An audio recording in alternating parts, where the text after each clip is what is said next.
अधिनायक जय हे भारत भाग्य विधाता। पंजाब सिंध गुजरात मराठा द्राविड़ उत्कल गंगा। विंध्य हिमाचल यमुना गंगा उच्चल जलधि तरंगा। तव शुभ नामे जागे तव शुभ आशीष मांगे। गाहे तव जय गाथा जन गण मंगलदायक जय हे भारत भाग्य विधाता।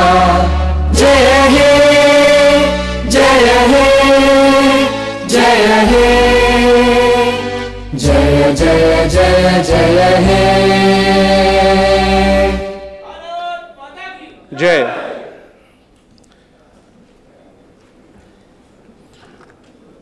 May I request following dignitaries to come forward for the lamp lighting. Mr. Sanjay Mehta, Sri Nagendra Nath Sinha sir, Sri UC Joshi sahab, Agnihotri sahab, Banerjee sahab, Mr. Dhaval Shah, Mr. Zain Athani.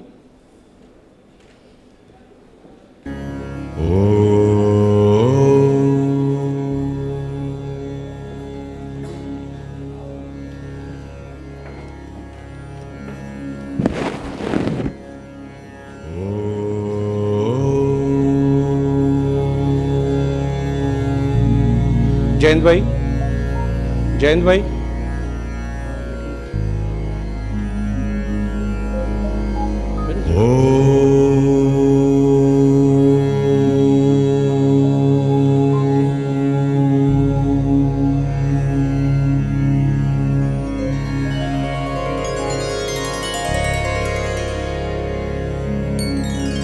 Vakratunda महाकाय सूर्यकोटि समप्रभ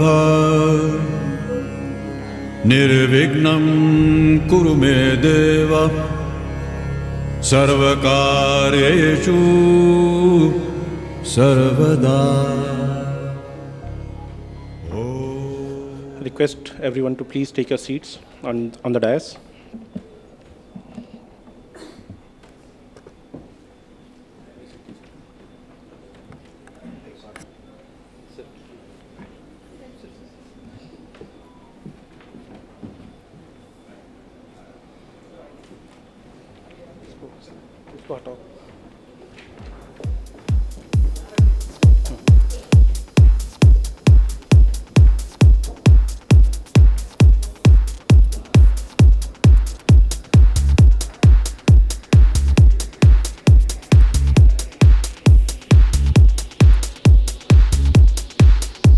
नमस्कार दोस्तों, very good evening.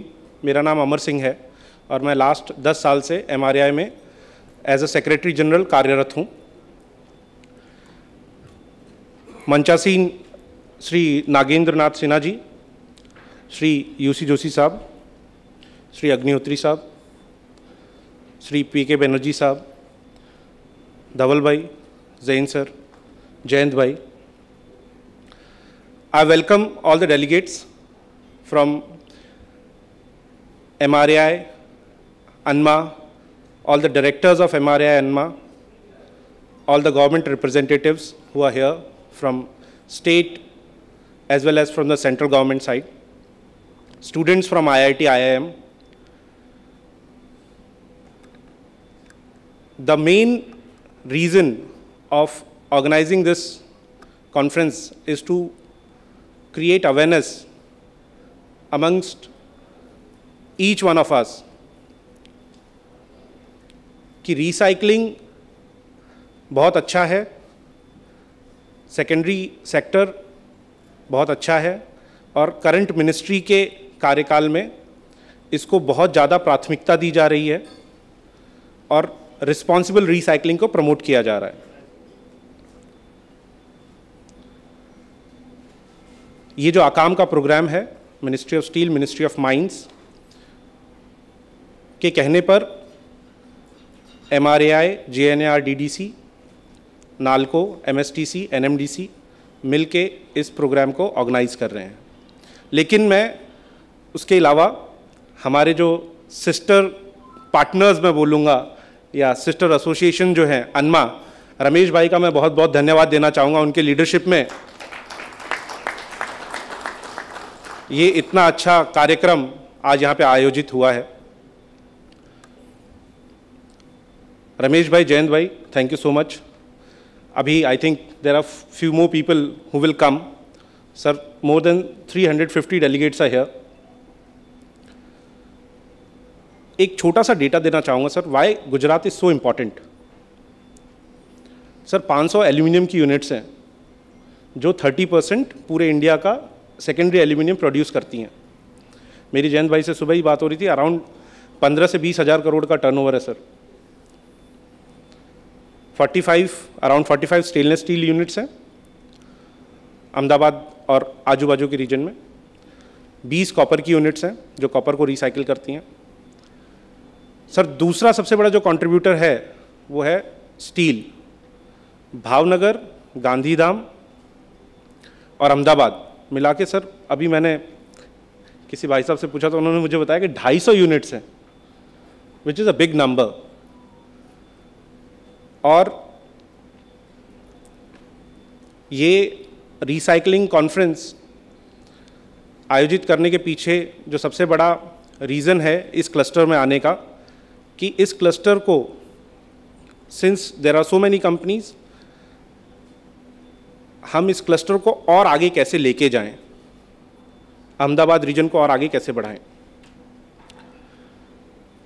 मैं जितने भी मेरे भाई हैं स्टील सेक्टर से, मैं आप लोग को अवगत कराना चाहता हूं कि जो PLI स्कीम थी वो और एक्सटेंड हो गई है PLI 2 के नाम से। आप लोग प्लीज़ MRAI से कांटेक्ट करिए और इसका मैक्सिमम बेनिफिट लीजिए।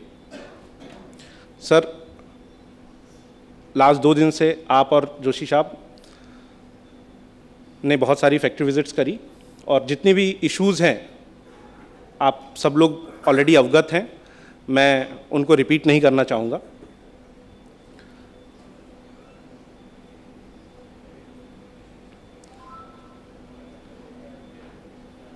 मैं तहे दिल से धन्यवाद देना चाहूँगा जयंत भाई का, GR मेटल्स, महेंद्र भाई शाह का, आरफिन इंडिया लिमिटेड, संजय भाई मेहता का, who is the president of MRAI, director MTC business, and Yash, Shri Gopal Gupta ji का जो हमारे डायरेक्टर भी हैं MRAI के और लेक्सकॉन स्टील्स के मैनेजिंग डायरेक्टर हैं, और सुनील कुलकर्णी जी का जो एग्जीक्यूटिव डायरेक्टर हैं इलेक्ट्रोथर्म इंडिया के, कि आप लोगों ने हमें ये अपॉर्चुनिटी दी कि हम आज आपके प्लांट्स में आकर के जो भी इश्यूज़ हैं, चैलेंजेस हैं, उसको हम डिस्कस कर पाए। मैं धन्यवाद देना चाहूँगा सारे students. Also, I would like to thank Nikhil for allowing us, Joint Secretary sir, and few of the government delegates to attend his plant, Virgo Laminates. Lastly, I would like to thank students and faculties of IIT Gandhinagar and Ahmedabad for being here. Thank you so much. We will start the program. ये AKAM क्या है, मैं इसके बारे में बहुत ज़्यादा नहीं बोलना चाहता था क्योंकि AKAM का एक पूरा बहुत अच्छा सुंदर वीडियो बना हुआ है। मैं आपके 2 मिनट लेना चाहूँगा and I request please play the AKAM video.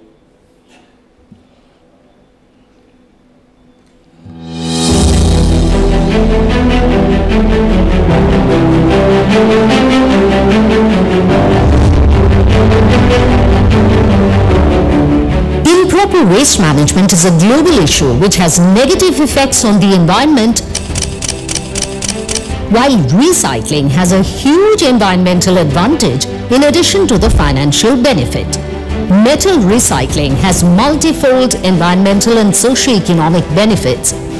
It helps in preserving natural resources, saves energy, less carbon dioxide and GHG emission, job creation across the value chain, and increases revenue for the government.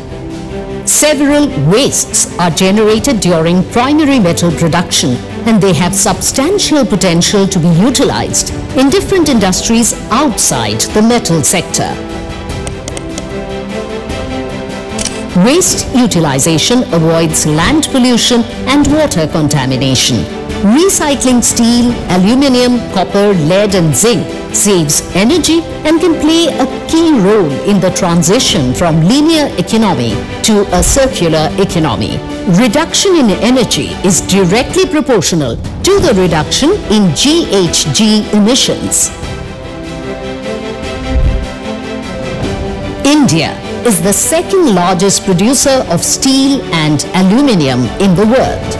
During 2022, the domestic crude steel production was 124.45 million tons. Primary aluminium production was around 4 million tons. Refined copper 0.5 million tons. Primary zinc 0.77 million tons and primary lead around 0.2 million tons. During primary production of steel, around 400 kg of slag is generated for every ton, while 4 to 7.5 tons of overburden, 2 to 3 tons of red mud, 14 to 30 kg of spent porthlines and 3 to 5 kg of dross are generated per ton of aluminium. And this continues with copper refining, lead and zinc production as their lean ores are present in the country. India is rich in natural resources and mines millions of tons of ore every year for the extraction of iron, aluminium, copper, lead, zinc and many more.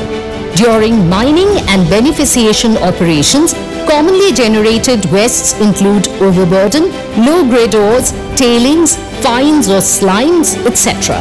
Millions of tons of overburden and low-grade ores are lying in various mining areas unutilized. Utilization of the same through advanced beneficiation and further agglomeration techniques can help in conserving not only large natural resources but also in averting environmental disasters.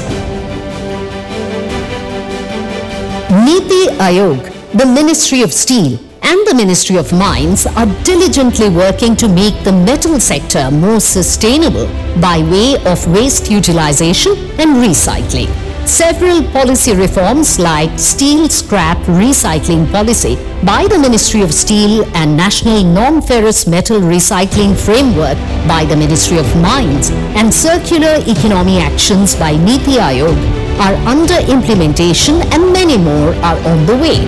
Jawaharlal Nehru Aluminium Research Development and Design Center JNARDDC has been entrusted by the Ministry of Mines to promote the recycling of non-ferrous metals like aluminium, copper, lead and zinc.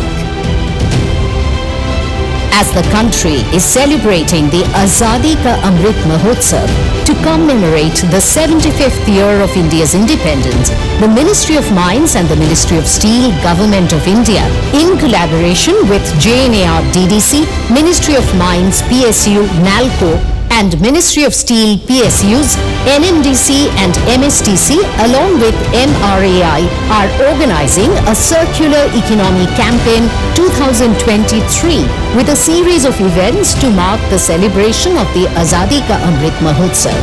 These events are based on the theme Sustainability, Lifestyle for Environment. In short, life. All stakeholders are invited to join the awareness drive about the environmental, economic and social benefits of the circular economy and celebrate the achievements of the Indian metal sector.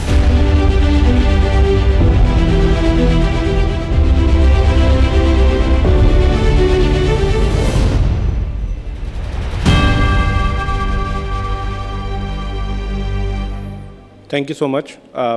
अब मैं request करना चाहूँगा doctor Agnihotri साहब का कि please मंच पे आएँ और JNRDC के कंट्रीब्यूशन के बारे में लोगों को थोड़ा सा अवगत कराएं. Thank you.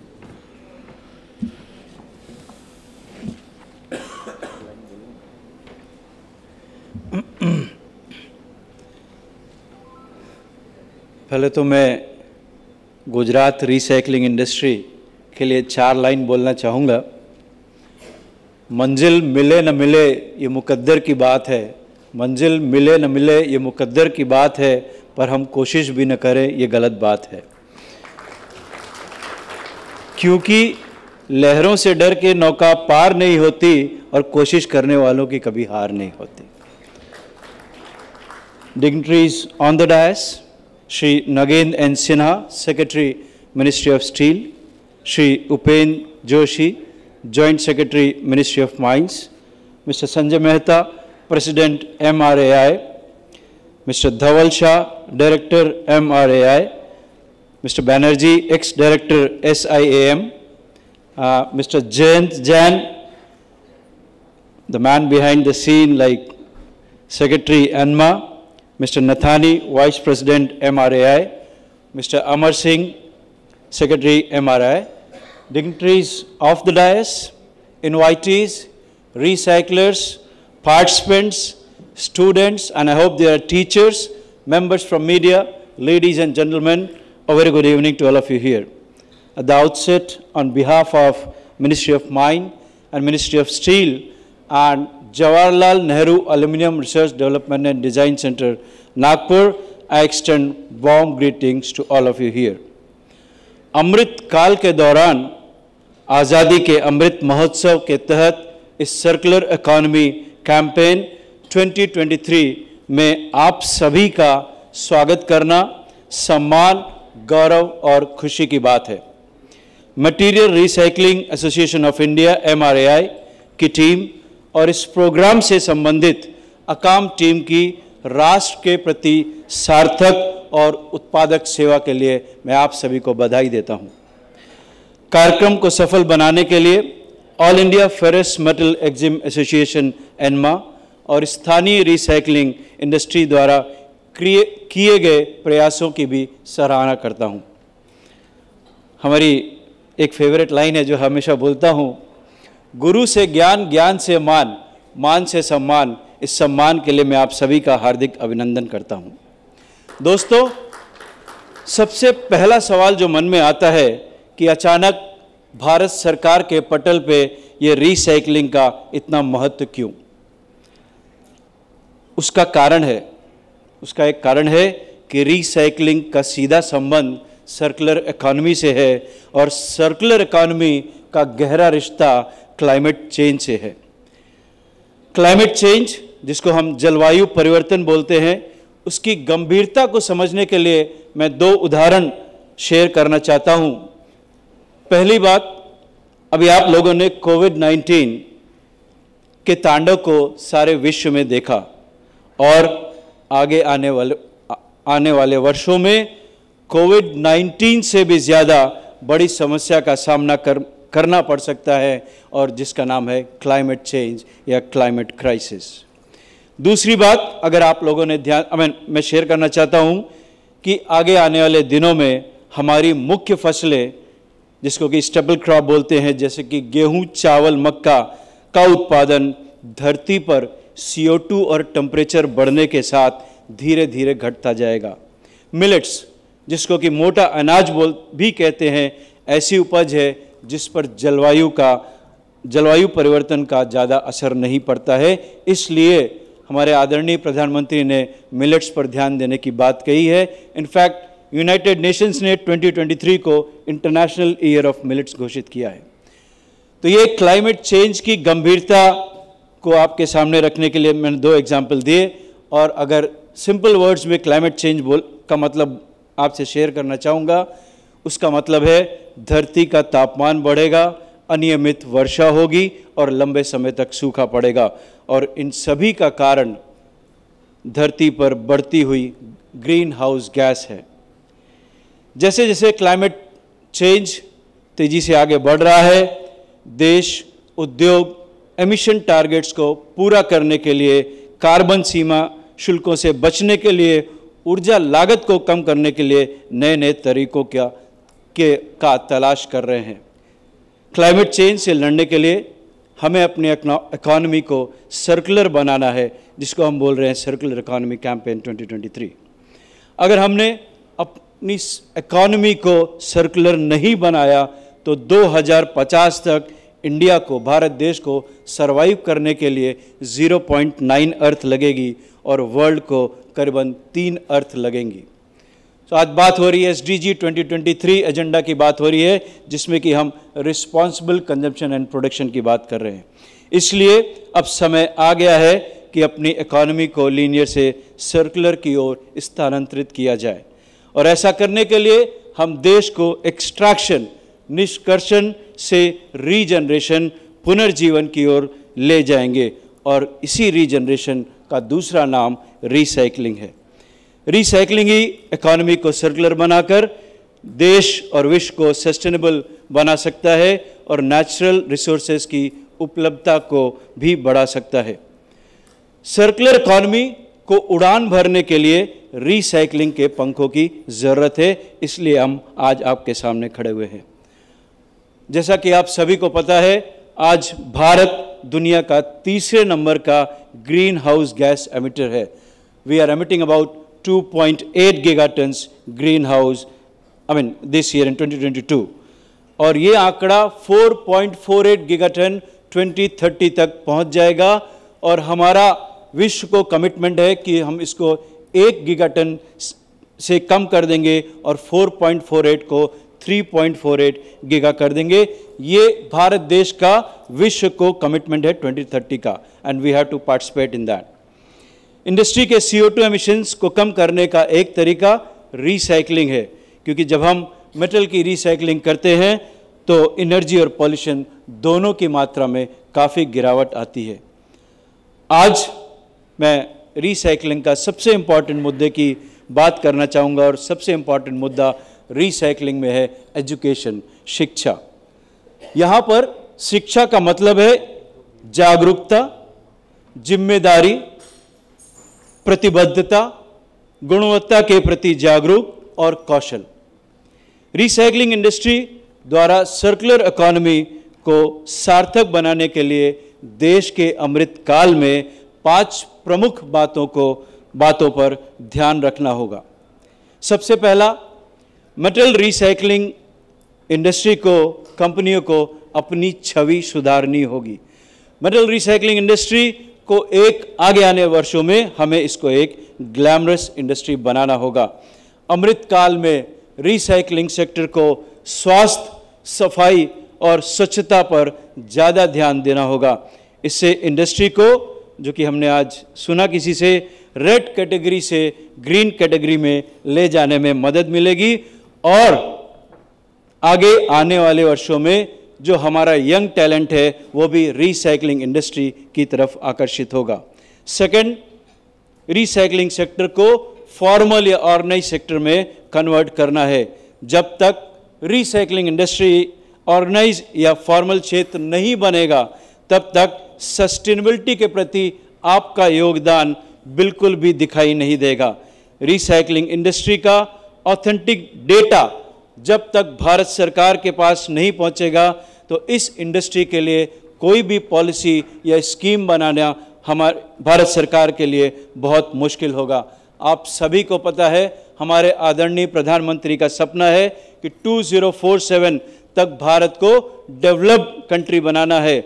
उसके लिए सबसे पहला काम रिसाइकलिंग इंडस्ट्री को खुद एक डेवलप सेक्टर बनना होगा। तीसरा, क्लोज लूप रिसाइकलिंग के साथ हमको डाउन साइकलिंग से बचना है। उसका एक एग्जांपल देता हूँ।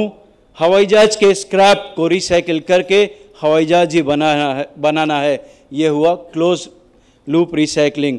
और हवाई जहाज के स्क्रैप से अगर हम कार बनाते हैं तो ये हुआ डाउन साइकलिंग, और इससे हमें बचना है।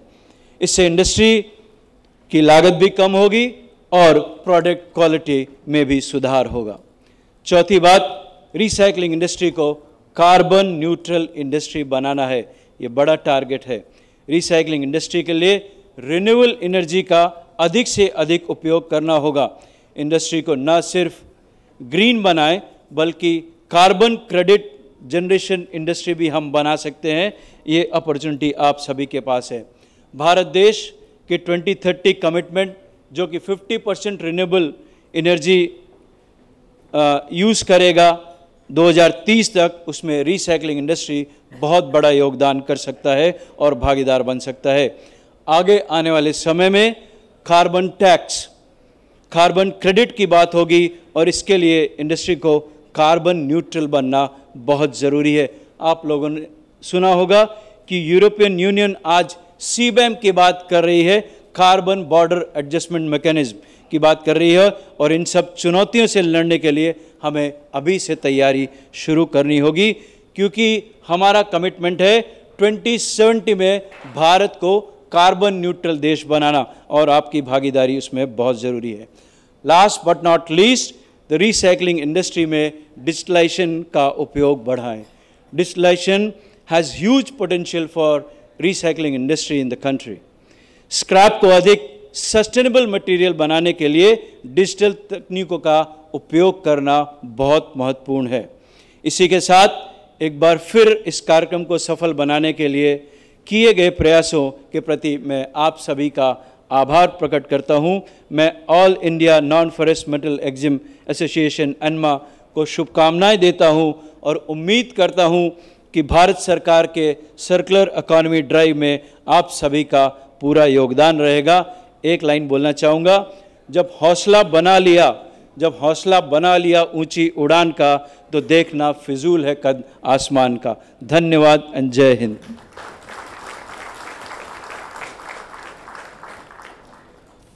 So thank you so much for such an inspiring speech.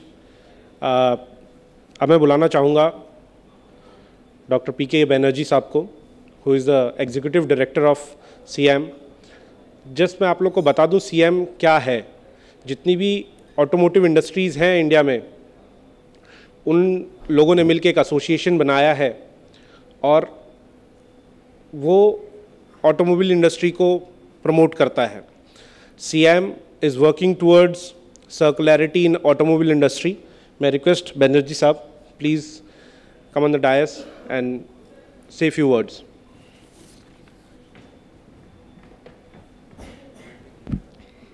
Good evening, dignitaries on and off the dais, Honorable Secretary Sir, ladies and gentlemen. After listening Dr. Agnihotri, मैंने भी सोचा कुछ मैं मैच करूं। छोड़ो कल की बातें, कल की बात पुरानी, नए दौर पे लिखेंगे मिलकर नई कहानी।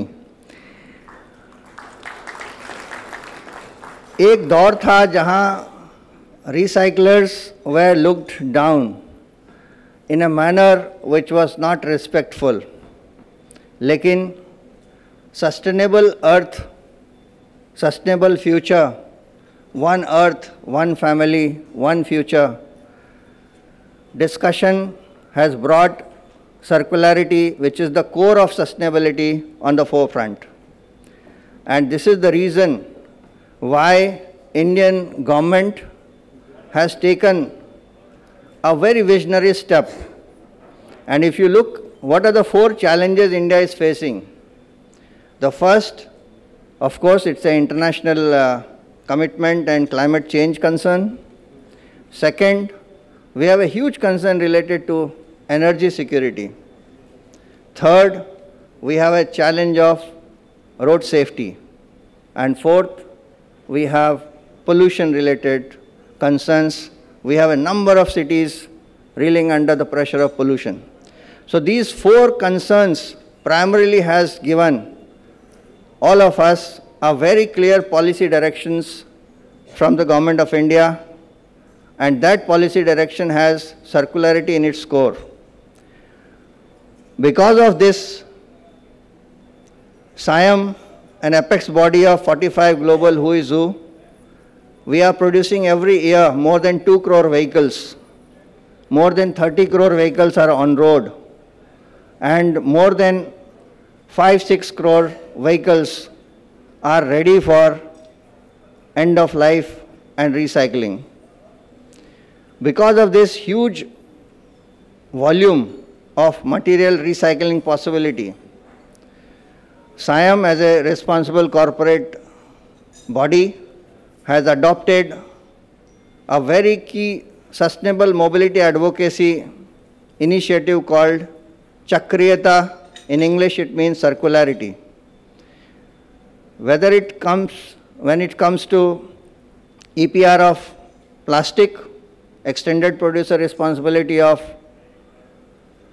tires, extended producer responsibility of battery recycling materials, extended producer responsibility of electronic waste, ferrous, non-ferrous materials, and last week only I attended, after this 2nd May notification, extended producer responsibility for recycling of the lubricants and used oils. So every element of vehicle building, right from cradle to grave, we are expected to design the vehicle with materials where we can recycle, reuse and recover. And there are percentages also going to be defined very soon, 85, 95%. It should be recyclable, recoverable and reusable. So this discussion of circularity and the context of this event today बहुत ही ज़्यादा हम सब के लिए important है और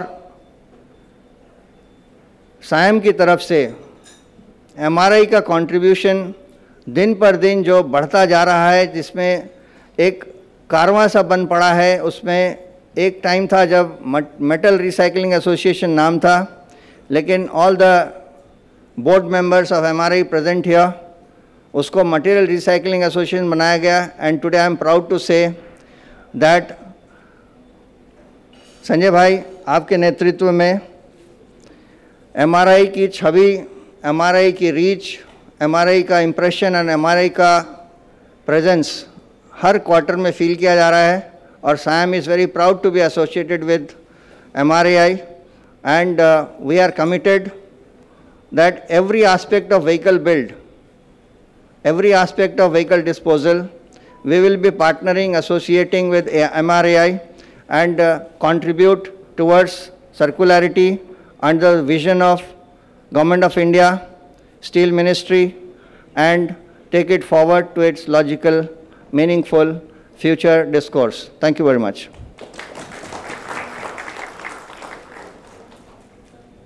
Thank you so much, sir. MRI भी अपनी पूर्ण निष्ठा के साथ सीएम के साथ मिलकर सर्कुलरिटी के ऊपर काम करेगा. CM has been very instrumental in making our end of life vehicle policy. Along with MRAI, we have worked a lot for this end of life vehicle policies. I'll request Ramesh Bhai from President of ANMA to please come on the dais, sir. इधर आइए.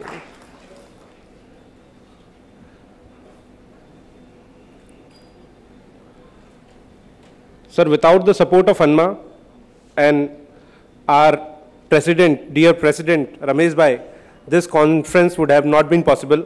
I request Ramesh Bhai to say a few words. Good evening, everybody.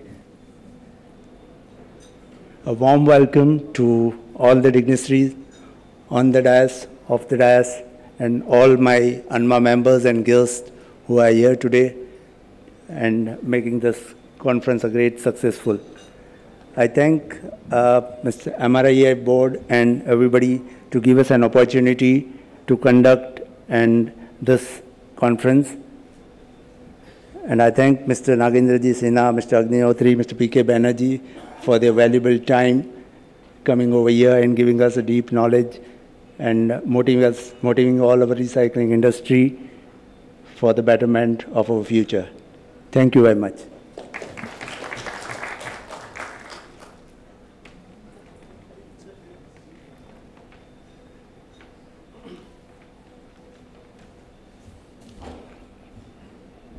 जब बात steel की होती है तो steel गलाया कहाँ जाता है, स्क्रैप गलाया कहाँ जाता है, वो इंडक्शन फर्नेसेस में गलाया जाता है, आग फर्नेसेस में और ब्लास्ट फर्नेसेस में. मैं रिक्वेस्ट करना चाहूँगा डॉक्टर स्वरीन बडेकर साहब का, प्लीज़ यहाँ पर आएँ. और being one of the biggest manufacturers of induction आग फर्नेसेस इन इंडिया, आप सबको अवगत कराएं कि किस तरह की टेक्नोलॉजीज़ आप लोग यूज़ करते हैं कि जिससे रीसाइक्लिंग प्रमोट हो और मैं ये भी आप लोगों को अवगत कराना चाहता हूँ, ये पूरी कॉन्फ्रेंस के को स्पॉन्सर जो हैं वो इलेक्ट्रोथर्म इंडिया लिमिटेड है।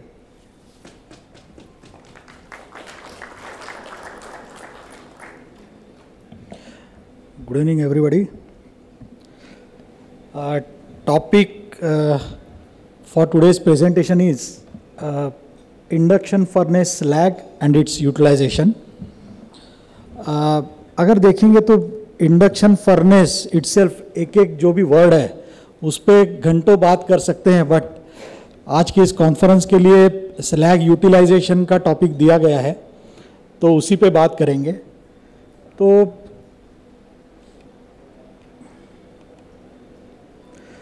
Just brief introduction of Electrotherm India limited की क्या बिजनेस है। तो इलेक्ट्रोथर्म का आप देखेंगे तो 3 डिवीजन है, engineering and technologies, steel and pipes and electrical vehicles. Engineering and technologies में iron and steel making, transformer, galvanize, ये सब हम इक्विपमेंट्स बनाते हैं, बट इसमें भी अगर हम देखेंगे तो iron and steel making equipments में right from melting equipments, refining equipments, उससे pollution control equipment, foundry equipments, ladle refining furnace, AOD converter, there is a vast range of equipments which Electrotherm supplies. आपको steel बनाने के लिए जो भी requirement चाहिए रहता है तो उसके लिए जो भी इक्विपमेंट चाहिए वो सब इलेक्ट्रोथर्म बनाता है। अगर स्टील मेकिंग का अगर हम देखेंगे क्योंकि इंडिया का स्टील प्रोडक्शन क्या है, तो last year it was about 125 million ton और there are mainly 3 routes of steel making, BOF route, that means blast furnace, basic oxygen furnace, दूसरा electric arc furnace and third is induction furnace route. तो इसका भी share अगर देखेंगे तो तकरीबन 45% is BOF route, arc furnace का तकरीबन 25% है और इंडक्शन फर्नेस का ऑलमोस्ट 30% है। These are official figures. और इंडक्शन फर्नेस देखेंगे तो इंडक्शन फर्नेस से स्टील कैसे बनता है, तो स्क्रैप मेल्टिंग करके, दैट इज रिसाइकलिंग करके, या तो स्पॉन्ज आयन यूज करके। तो the official figure is 37 million ton steel is being made through induction furnace route, but हम हर साल इंडक्शन फर्नेस सप्लाई करते हैं और जो भी स्टील बनता है इंडक्शन फर्नेस रूट में almost 65-70% steel is being made through Electrotherm furnaces. तो हमारा एस्टिमेशन है कि जो ऑफिशियल फिगर है 37 मिलियन वो ऑलमोस्ट 70 मिलियन होना चाहिए, because we know how much megawatt we are supplying and across the India it is not that 100% scrap is recycled. कई पॉकेट्स ऐसे हैं अपने देश के कि जहाँ पे स्पॉन्ज आयरन भी यूज होता है। तो सबके फैक्टर्स लगा के मतलब बहुत ही कंजर्वेटिव फिगर हम दे रहे हैं कि 70 मिलियन टन स्टील बन रहा होगा। और जब हम 70 मिलियन की बात करते हैं तो उससे स्लैग भी जनरेट होता है, because slag is a mixture of oxides, या तो हम बोलेंगे कि it is the impurity which is not required in steel. तो जब हम मेल्ट करते हैं तो ऑक्साइड्स जो है उनकी डेंसिटी कम होती है तो फ्लोट होते हैं, जिनको हम स्लैग बोलते हैं, and then we remove that. तो अगर हम 70 मिलियन का आंकड़ा लें तो तकरीबन 15% पकड़ के 10 मिलियन टन स्लैग भी जनरेट होता होगा। Now it is a waste, तो ये वेस्ट को तो ऐसे फेंक नहीं सकते हैं, तो उसका यूटिलाइजेशन भी करना होता है। तो हम देखेंगे, तो वही टॉपिक है आज का। तीनों रूट की अगर बात करेंगे तो आप देखेंगे जैसे 3 रूट हैं, blast furnace route, arc furnace route और इंडक्शन फर्नेस रूट।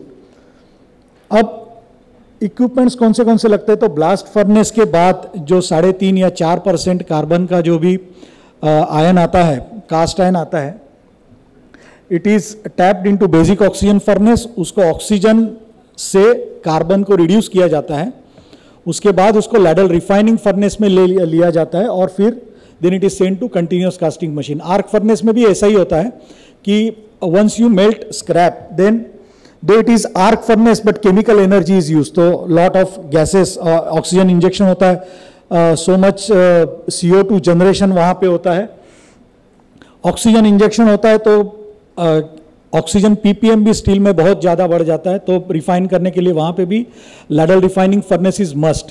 पर अगर हम इंडक्शन फर्नेस का रूट देखेंगे तो you will see that LRF is missing, ladle refining furnace is not there.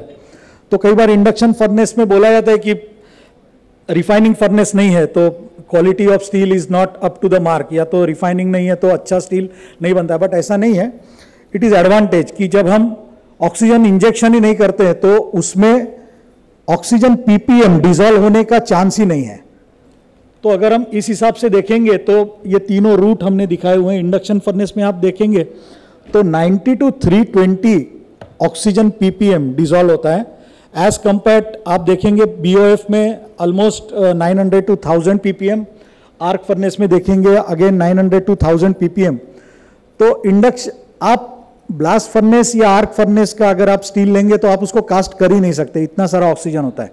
Induction में आप स्क्रैप रिसाइकल करते हैं तो स्क्रैप अगर मेल्ट करेंगे तो आपका सिर्फ 90 पीपीएम आता है. जो 90 पीपीएम ड्यूरिंग कंटिन्यूअस कास्टिंग वो कम होके आ जाता है तकरीबन 70 पीपीएम. उसका आप आराम से बिलेट बना के स्टील टीएमटी बार के लिए आप यूज कर सकते हैं. तो और जब स्पॉन्ज आयन यूज करते हैं तो 320 पीपीएम तक जाता है.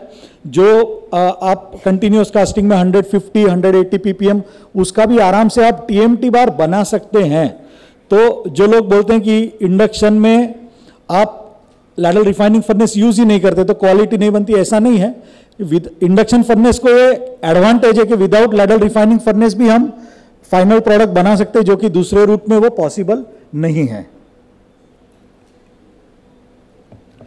तो चलो अब मान लेते हैं कि 150 या 100 पीपीएम है, बट उस रूट में भी इंडक्शन फर्नेस के साथ भी हम अगर ये नीचे आप देख रहे हैं that is ladle refining furnace. I am not going into the detail of how does it work, but 50 ppm जब 900 भी 50 पीपीएम आता है, आर्क फर्नेस में भी 900 पीपीएम का 50 पीपीएम हो जाता है, तो इंडक्शन फर्नेस तो 90 to 350 पीपीएम के बीच में वेरी होता रहता है स्टील.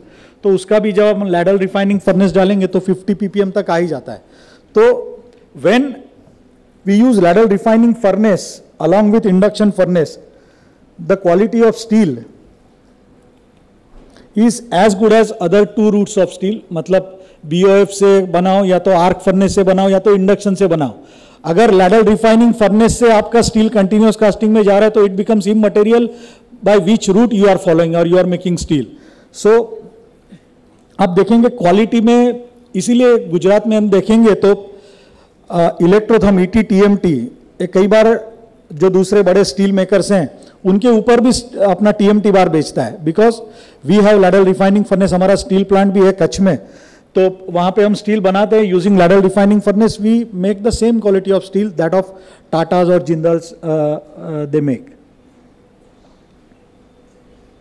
तो हाउ दिस रूट वर्क्स, तो पहले इंडक्शन फर्नेस में स्क्रैप या तो स्पॉन्ज आयन आप मेल्ट करते हैं, then you tap that steel into the ladle, you take that ladle to ladle refining furnace, you do refining में जो 50 पीपीएम आ जाता है इंक्लूजन रिमूव होते हैं, डिजॉल्व गैसेस रिमूव होती है, आप सल्फर फॉस्फोरस भी रिमूव कर सकते हैं, and afterwards it goes to continuous casting machine. तो अब अगर हम वेस्ट जनरेशन की बात करेंगे, ये तो बात हुई स्टील मेकिंग की कि इंडक्शन फर्नेस से अच्छा स्टील बनता है, बट आप देखेंगे कि इससे जो स्लैग भी बनता है वो भी दूसरे रूट के कंपैरिजन में बहुत कम बनता है. It is hardly 150 kgs per ton of steel because we use sponge iron. अगर हम स्क्रैप यूज करेंगे तो it is hardly 20 to 30 kgs per ton. खराब से खराब भी स्क्रैप यूज करेंगे तो भी 50 के ऊपर नहीं जाता है. So the recycling industry has very importance in induction furnace steel making. इसमें हम देखेंगे कि जैसे स्टील तो बना लिया, स्टील चला गया प्रोसेसिंग होने के लिए, but then again there is a slag generation. तो स्लैग इज अनलाइक आप देखेंगे तो ब्लास्ट बीओएफ या तो आर्क फर्नेस के कंपैरिजन में ये सिलिशियस स्लैग है. तो सिलिशियस स्लैग होने के कारण ये सीमेंट के लिए नहीं यूज हो सकता है. आप इसका कंपोजिशन देखेंगे तकरीबन 55% SiO2 है, 25 to 30% FeO है, तो ये वहां पे सीमेंट के लिए नहीं जा सकता है. But there are other applications. तो क्या एप्लीकेशंस है तो वो हम आगे देखेंगे. और दूसरा कि जब हम स्टील बनाते हैं तो फ्यूम जनरेशन भी होता है, तो वो या फ्यूम के साथ डस्ट भी जनरेट होता है, मतलब जो स्क्रैप के साथ अटैच्ड होता है वो डस्ट भी ऑफ गैस के साथ जाता है, तो how do we treat this, we will see. तो जो स्लैग है वो क्रशर के साथ there are 2-3 steps of crushers, तो उसके साथ उसका क्रशिंग करते हैं, फाइन्स जनरेट होता है and then it is send to magnetic separator. Magnetic separation में मैग्नेटिक और नॉन मैग्नेटिक पार्ट अलग हो जाता है। Magnetic part is again send back to induction furnace, उसकी यील्ड कम होती है तकरीबन, तो उसके साथ डस्ट अटैच्ड होती है, या डस्ट अटैच्ड होती है, या तो ग्रीस या तो ऑयली मटेरियल अटैच्ड होता है। व्हेन यू मेल्ट इट तो टेम्परेचर, उसका melting temperature is 1500 degree Celsius, तो 600-700 पे ये जो कार्बोनेशियस मटेरियल्स हैं इनका कंबशन होना शुरू हो जाता है, तो इससे फ्यूम जनरेट होता है, और जो गैस का ड्राफ्ट बनता है उससे ये जो स्मॉल पार्टिकल मड के या तो डस्ट के पार्टिकल्स हैं वो कैरी ओवर होते हैं और फिर जाते हैं, जिसका आगे जाके फिल्ट्रेशन किया जाता है। तो वो तो प्रोसेसिंग करके ऑफ गैस में चले गए, बट दूसरा आप देखेंगे कि जो 90-95% स्टील स्क्रैप यूज करते हैं तो उसमें कई बार गैल्वेनाइज्ड मटेरियल भी आता है, तो गैल्वेनाइज्ड मटेरियल का गैल्वेनाइजिंग इज जिंक कोटिंग, वो ऑफ गैस में जाता है तो ZNO बनता है, डस्ट बन के वापिस बैग हाउस के नीचे उसको कलेक्ट करते हैं, वो डस्ट कलेक्शन से जिंक रिकवरी होती है। आजकल कई सारे प्लांट इंडिया में लग रहे हैं, आप देखेंगे 3 kg per ton of steel zinc recover होता है। तो आप देखेंगे जैसे 500 टन या तो 1000 टन 800 टन पर डे के स्टील प्लांट्स हैं, और जो 100% स्क्रैप पे चलते हैं तो उनकी डस्ट आजकल 15 रुपए किलो, 20 रुपए किलो, 25 रुपए किलो तक बिकती है, तो उससे जिंक रिकवरी के लिए जाता है। So zinc recovery is one revenue. मैं अब छोटा सा कैसे रिकवरी होती है, वीडियो चलाइए प्लीज, छोटा सा ही वीडियो है।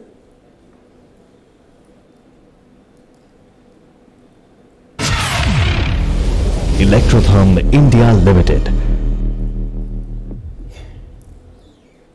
Welcome to Electrotherm's air pollution control system. ये induction This furnace is a दिखाया हुआ है standard आपको। bag filter system. वहां से डस्ट या तो फ्यूम्स कलेक्ट किया जाता है,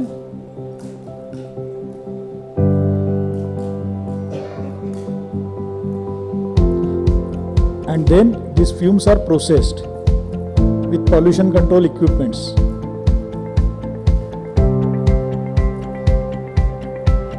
These are the fumes which are collected and pass through ducts, underground ducts or overhead ducts. It is sent to spark arrestor, जहाँ पे heavy particles होते हैं वो settle down हो जाते हैं।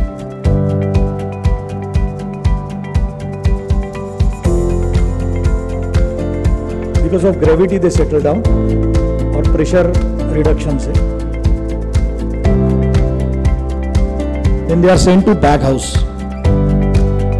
Fail-safe RTD is provided to continuously monitor fume temperature. It will open dilution damper if the temperature of the fume is high enough to burn the bags. 120 उसकी limit होती है, 120 degree Celsius, उसके ऊपर Heavy dust temperature. particles and sparks are cooled and separated in the spark arrestor. यहाँ पे dust collection होता है।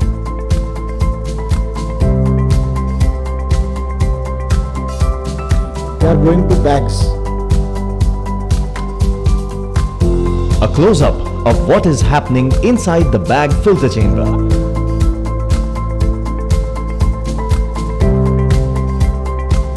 Upper limit of the DPT triggers the bag cleaning process.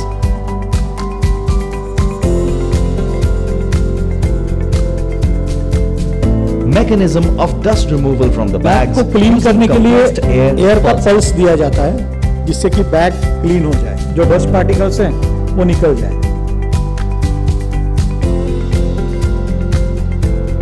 This dust, ये जो डस्ट है तो जिंक ऑक्साइड इसमें होता है।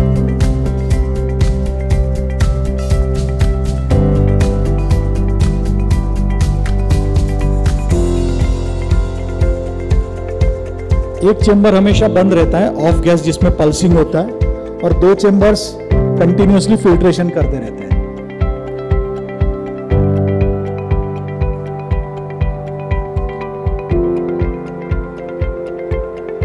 Then they are sent to chimney. बीच में एक आईडी फैन आएगा,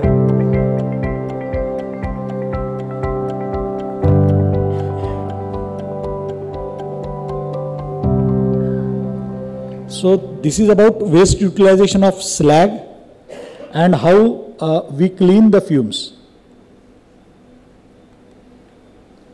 तो just concluding remarks में induction furnace route caters to about 1/3 of country's steel production. ये अभी ऑफिशियल फिगर से जैसे मैंने बताया 37 पे, otherwise we estimate the figure has to be near 70 million ton. Induction furnace slag is use for various application, जैसे brick making है, block making है, रोड कंस्ट्रक्शन है. And with the help of good quality off gas treatment plants, fumes are cleaned and zinc can be extracted. So thank you very much for patient hearing.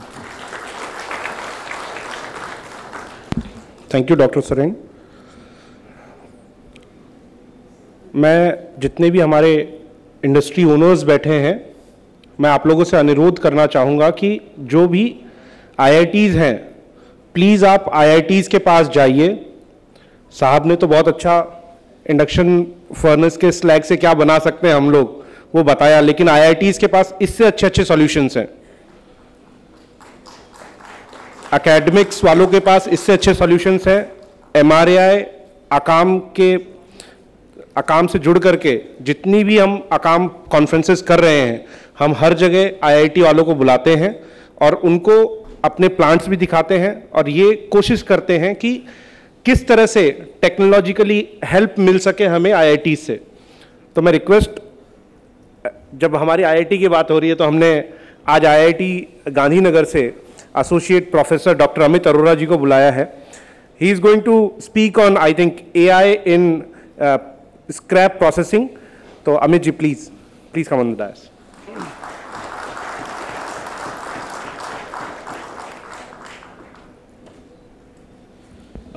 Good evening everyone, good evening to all the dignitaries on the dais and off the dais, and thank you very much for the opportunity to talk about some of the capabilities which IIT Gandhinagar has. If you call a professor on stage, be ready for a class. So we'll have a small technical class on some of the technologies which you might not have heard of and some of the capabilities which we have at our campus. So, okay. So this will be a small outline how we are going to go. I'll talk about some of the challenges which I believe are being faced by the materials recycling. Then I'll talk about some of the new methods which are coming up, and then there are some of the computational techniques which we expertise in, and then finally what are the facilities at IIT Gandhinagar which can be useful to the industry. So the first thing is, what are the challenges, and for the sake of clarification, welcome to AI. This is what ChatGPT says, that these are the challenges faced by the industry in materials recycling. So no credit to me, all credit to ChatGPT. So some of the points I agree with, which I have included. Some of the points I didn't agree with, so I have not included. So one is efficient separation and sorting, and this is also one of the points which was raised in meeting with Adarniya Sinha ji today. Challenges is that how do we go for automated sorting? How do we sort out small or large size of scales, scrap and all? How do we identify which alloy or which scrap is suitable for which furnace and which charge? And then the next one is contamination control. Again, we have different types of materials together in scrap. We want to remove plastics, we want to remove hazardous materials and all, and then we want to make sure that the material which goes into the scrap charge is suitable for the furnace. So that is next challenge. Metallurgical processes, definitely a big challenge, and I have kept all the details because that's my close to my heart. Selective metal recovery. I have a charge, I want to recover a selective material or metal out of it. I need to develop techniques which can give me a specific material out of that scrap. High temperature processing, again, we need to develop technologies which will help us in high temperature metallurgical processes such as smelting, refining. We were talking about the induction furnace introduction also, so that is something which is there. But we need to reduce the energy consumption. We need to make sure that energy consumption is less and also the pollution is also in control. Next set, scrap preparation and pre-processing. Again, this is another point which was discussed in the meeting today. How do we clean and prepare the scrap for the recycling? How do we do the shredding and the size reduction? Then monitoring and quality control. Real-time monitoring is required so that we know how the process is going, how do we optimize it. Quality assessment, unless we do that, we are not going to be able to compete in the world. And then finally, process efficiency and energy consumption. How do we optimize the processes? How do we make sure that energy is consumed in a judicious manner? We recover the energy which is wherever we can and reuse it. So these are some of the challenges which I have listed here, thanks to ChatGPT again. This is a small slide which we have prepared on the aluminum recycling. So the conventional method is basically you have the remelting and casting method. But then there are some new methods which I would like to talk about is hot working processes or powder metallurgy processes or severe plastic deformation processes. Some of these processes can be very energy efficient and can be introduced at smaller scale at least to bring in the new technology into the picture. So this is one process which I would like to talk about. So this is your hot extrusion process. What you're looking at is basically you have a scrap which is in solid state, you're not melting it, you're heating it up and then you're doing the extrusion process. If we optimize the process properly, we can actually achieve extruded products which are as good as you get it from billet. So you don't need to actually melt and recast. You can directly go from chips in the scrap to a final product. So that's something which is, you will basically cut the step of remelting and recasting. So that's one process. ECAP process is something, another process where we basically use severe plastic deformation. We deform the material, we at a very high rate and at a very high deformation level, strain level. And that again can give us a good compaction and final product will be much better than actually the cast product. So that's something which is again another one. Third one is the extrusion using the severe plastic deformation. This is the schematic which is of the friction stir process, is something which is a new process in market, and there basically we are using scrap and we are deforming that scrap using a friction tool, and that tool is finally used to do the extrusion in a certain shape, which can give us a product which is as good as a cast product. Actually better than a cast product. And this is the energy consumption which we are looking at through the different routes. So what we are looking at is that friction stir extrusion process has the lowest energy consumption among all these processes, which is because we are not again going into the melting and casting route. So we are skipping the melting and casting route. We are taking the material. Because aluminum is can be processed at a lower temperature than melting point, we can go through this route and we can achieve products which are much more energy efficient, much more competitive in the market. These are some of the, again, you call metallurgy professor, you see microstructure on the screen. This is the microstructure of the compacted aluminum sample, whereas this is the forged aluminum sample. What you're looking at is the grain structure, and as we say, a smaller grain structure and equiax grain structure is better than a larger grain structure in any metal, and that's what we achieve when we go for the severe plastic deformation processes. So the final product actually has much better properties in terms of mechanical properties, metallurgical properties compared to your cast structure. So going forward, this is another process which I would like to talk about is the electrochemical method for recycling. So you have these MnO2 which can be produced by cyclic voltammetry of the zinc carbon batteries. So you can use the electrochemical method to leach out manganese oxide out of that. So that's one process. You can also have the electric deposition method for the aluminum from the scrap. You can have almost 98% pure aluminum can be achieved using electric deposition method. And just imagine if you combine electric deposition with a solar power plant, no energy consumption in terms of any electricity or anything, and you have 98% pure aluminum as an output. I would say that's pretty energy efficient in my opinion.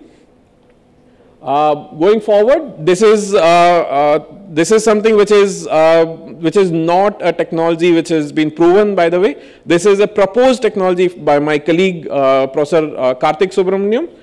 So this is basically designing binding peptides which will basically attach themselves to rare earth elements. And once you have these peptides which have attached themselves to rare earth elements, you can remove rest of the materials, rest of the elements, and you can then reprocess these peptides to recover the rare earth elements. So basically you take this these peptide solution, feed it with the solution mix of the rare earth elements and other elements, and these peptides will attach to the rare earth elements, and rest of the metal ions can be removed, and then we have basically an enriched rare earth element with peptides. Once we dissolve the peptides out, we have a rare earth element recovery which is done. This will be very useful when we have all these electronic waste which is coming up, and we have electronic and non-electronic waste. And next thing which is coming up soon is the end of the life solar panels which are coming up, and end of the life these wind turbines and other renewable energy apparatus which is coming up for recycling. The rare earth element is something which is going to be a game changer in the market, because you will not have this as a source unless unless Elon Musk and all of us together are able to go to Mars and get the minerals from there. We don't have enough rare earth elements on Earth, and this is something which is going to be a big deal. So this is again a technology which is being developed at IIT Gandhinagar, and my colleague Professor Karthik is working on this technology. Definitely.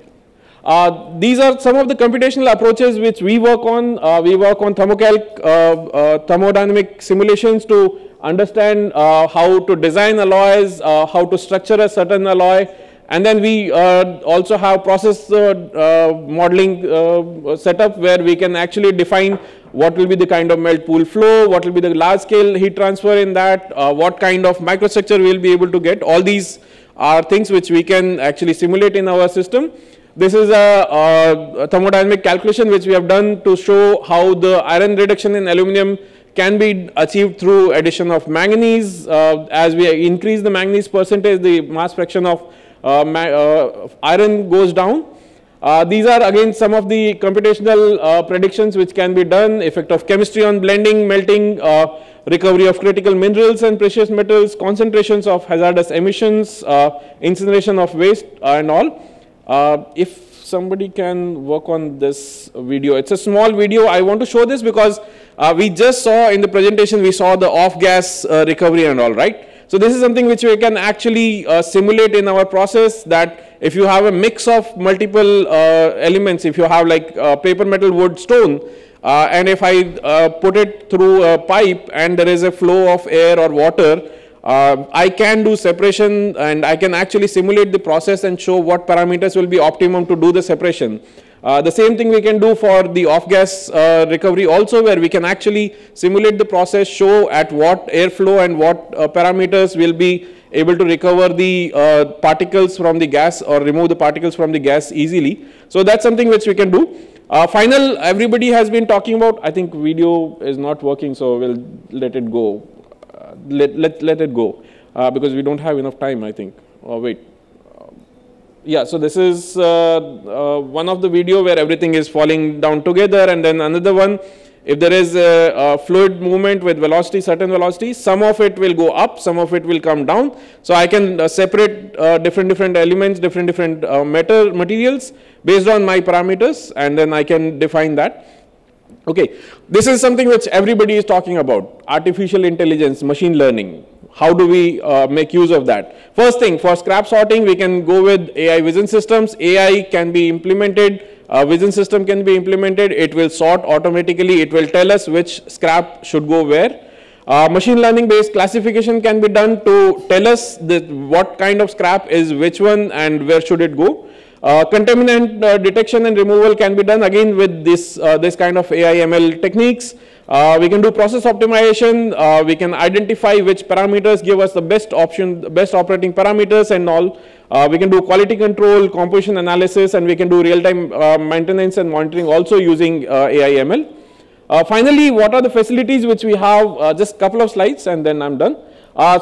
We have induction melting setup with us. We have furnaces for heat treatment and different heating processes. We have friction stir processing setup where we can do solid state processing of materials. We can make composites. We can make different processes.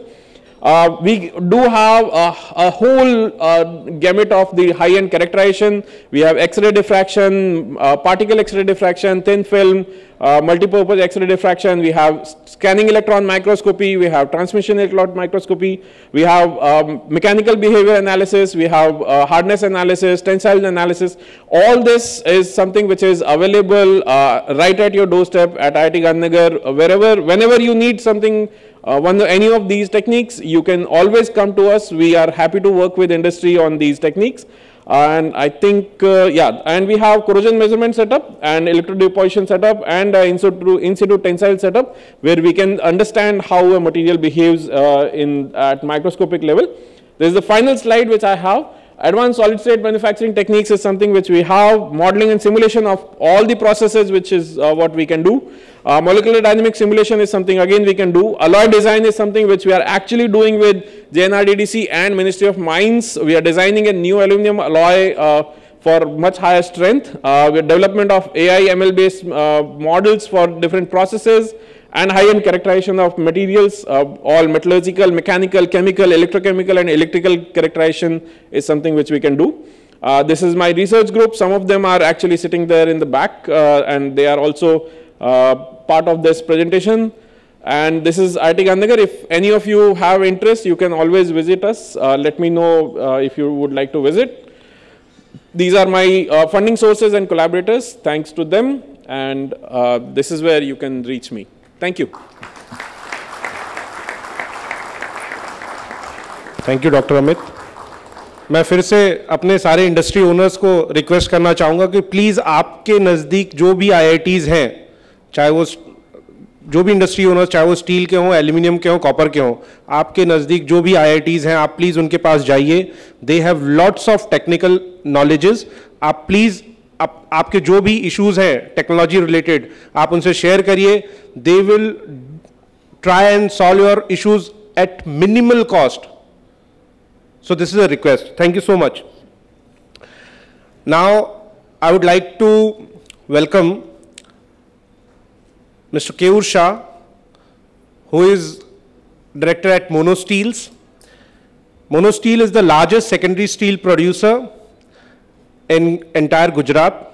Keyur भाई MRA के साथ बहुत अच्छे से काम कर रहे हैं और he is also a executive committee member of MRA.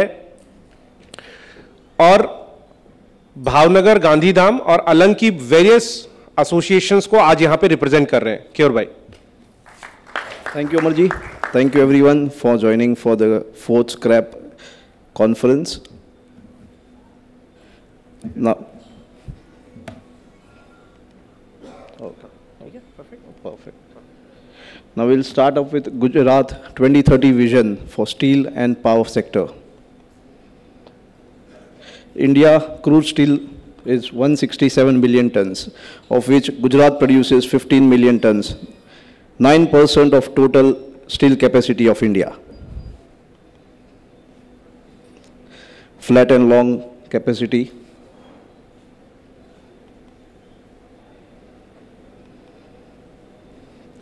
Gujarat top steel plant in capacity production wise. Major ports and steel locations.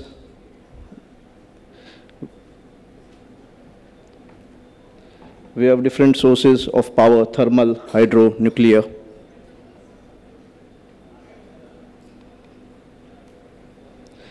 Yearly ship scrapping at Alang. Today we discussed in afternoon meeting about ship recycling in Alang. Now the production is less. Ships coming in Alang are now reduced. This is financial year 23. It's 1.13 million tons. Gujarat power capacity generation in megawatts, thermal base and renewable base.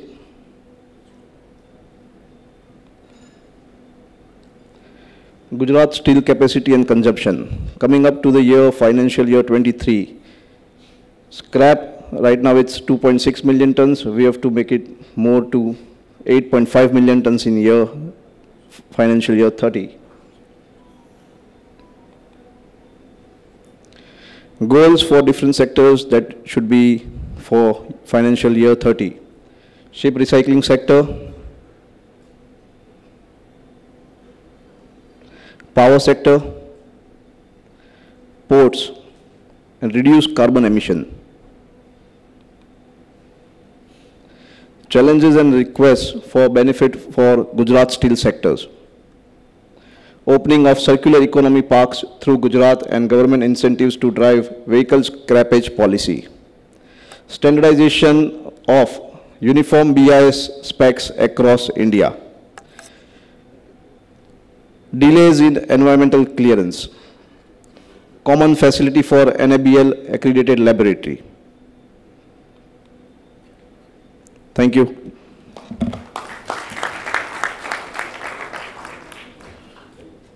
I would request our Vice President, Mr. Zain Nathani, who is the Director at Nathani Steels, to say a few words about this presentation and about the steel industry in India. Hi, good evening, everyone. Firstly, thank you, ANMA, for hosting us, and thank you all the government dignitaries for attending the 4th AKAM conference here in Ahmedabad. As my Keyur Shah just explained on the Gujarat steel sector, there's a lot of potential. I was actually quite surprised to see that a figure of 9%, that is a very, very large number that Gujarat takes up. And the secondary steel sector in Gujarat is playing a very vital role in the growth of the overall Indian steel industry and the economy. I just wanted to update you all very quickly to all the delegates in the room on a closed-door meeting that we had today with Steel Secretary Shri Sinha. It was attended by very few steel manufacturers in the room. Some of you all are here. Also some equipment manufacturers and some ship breakers. And the two key takeaways from that meeting, which we had earlier this afternoon, were that the Steel Ministry and this government is very, very serious on what all steel mills, especially in the secondary sector, in various clusters, including Gujarat, are going to do to sort of reduce their carbon footprint in the near future. How are they going to tackle carbon emissions? How are they going to focus on renewable energy? How are they going to focus on green steel? These were some of the things we discussed this afternoon. And the Ministry of Steel is very keen to learn more about what the Gujarat secondary steel players are actually doing in investments and capacity additions, keeping all these things in mind. The second thing we also discussed was how can all the secondary steel players sort of become more efficient and productive by using correct scrap processing techniques. I was just informed earlier that there are over 35 steel manufacturers in Gujarat who are in attendance today. So I thank you. I know you all have come from Kutch and Bhavnagar and everywhere else. So I thank you for all of you all for attending this conference out here. And I request all of you, all the steel manufacturers in the room out here, the Steel Secretary is here today. Please make use of this opportunity. If you have any questions, concerns, you want to share your experiences on capacity addition, you want to share your experience on green steel, what you all are doing on renewable energy, use this platform, use MRAI. We're here to assist you all. As Amar said, there's a PLI scheme. If people don't know about it, please ask the Ministry of Steel, ask MRAI. So just again, thank you so much for having us out here, and the Steel Secretary is here. Please take full advantage of the opportunity. Thank you. Thank you Jain sir. Steel की बात हो और stainless steel की बात ना हो, ऐसा हो नहीं सकता है. आज हमारे बीच में श्री गोपाल गुप्ता जी हैं, जो इंडिया के टॉप 5 स्टील मैन्युफैक्चरर्स में आते हैं. Gopal ji is the President Emeritus of IFA, also Director at MRAI, I'll say Founder Director. इनकी टैगलाइन है सर, स्टेनलेस पीपल. तो उनकी जो पर्सनालिटी और उनकी जो कंपनी है जो आज हमने विजिट करी, उससे वो चीज़ झलकती है. Sir, I request you to please come and address all of us regarding the stainless steel scenario in the country.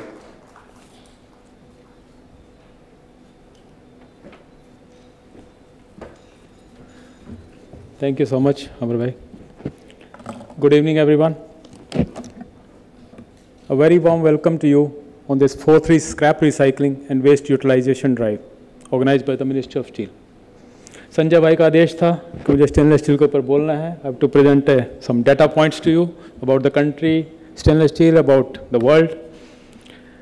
So today I stand before you to talk about the most versatile material of our modern world. Okay. Okay. Stainless steel. From high-rise buildings to everyday household items, stainless steel has become an integral part of our lives. In the next 5-7 minutes, I'll delve a bit more into this remarkable material.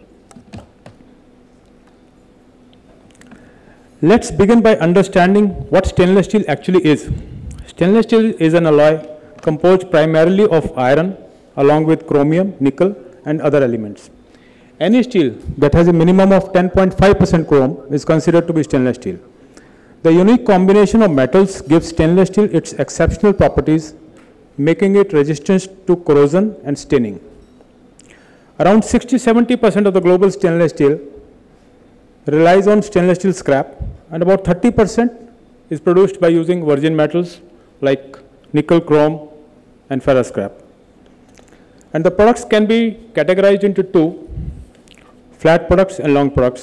Flat products in India constitutes maybe little more, but world average is about 75% for flat products and 25% for the long products. By flat products I mean coiled sheets and all, and long products hexagons, squares, bars, etc. The stainless steel grades, we have major grades are 200, 300, 400 series and duplex grades. Globally 300 series is the most popular grade. However, in India, 200 series is significantly higher because of usage of utensils and kitchenware. Yeah. So this is the journey of the stainless steel. Stainless steel was first manufactured over 100 years ago in the early 1900s. The stainless steel industry has, over the past 100 years, made a significant contribution to the development of our world. You can observe that over the years, stainless steel, because of its exceptional properties, has transformed the manufacturing of trains, aircrafts, spaceships, medical equipments, and unique structures such as Burj Khalifa.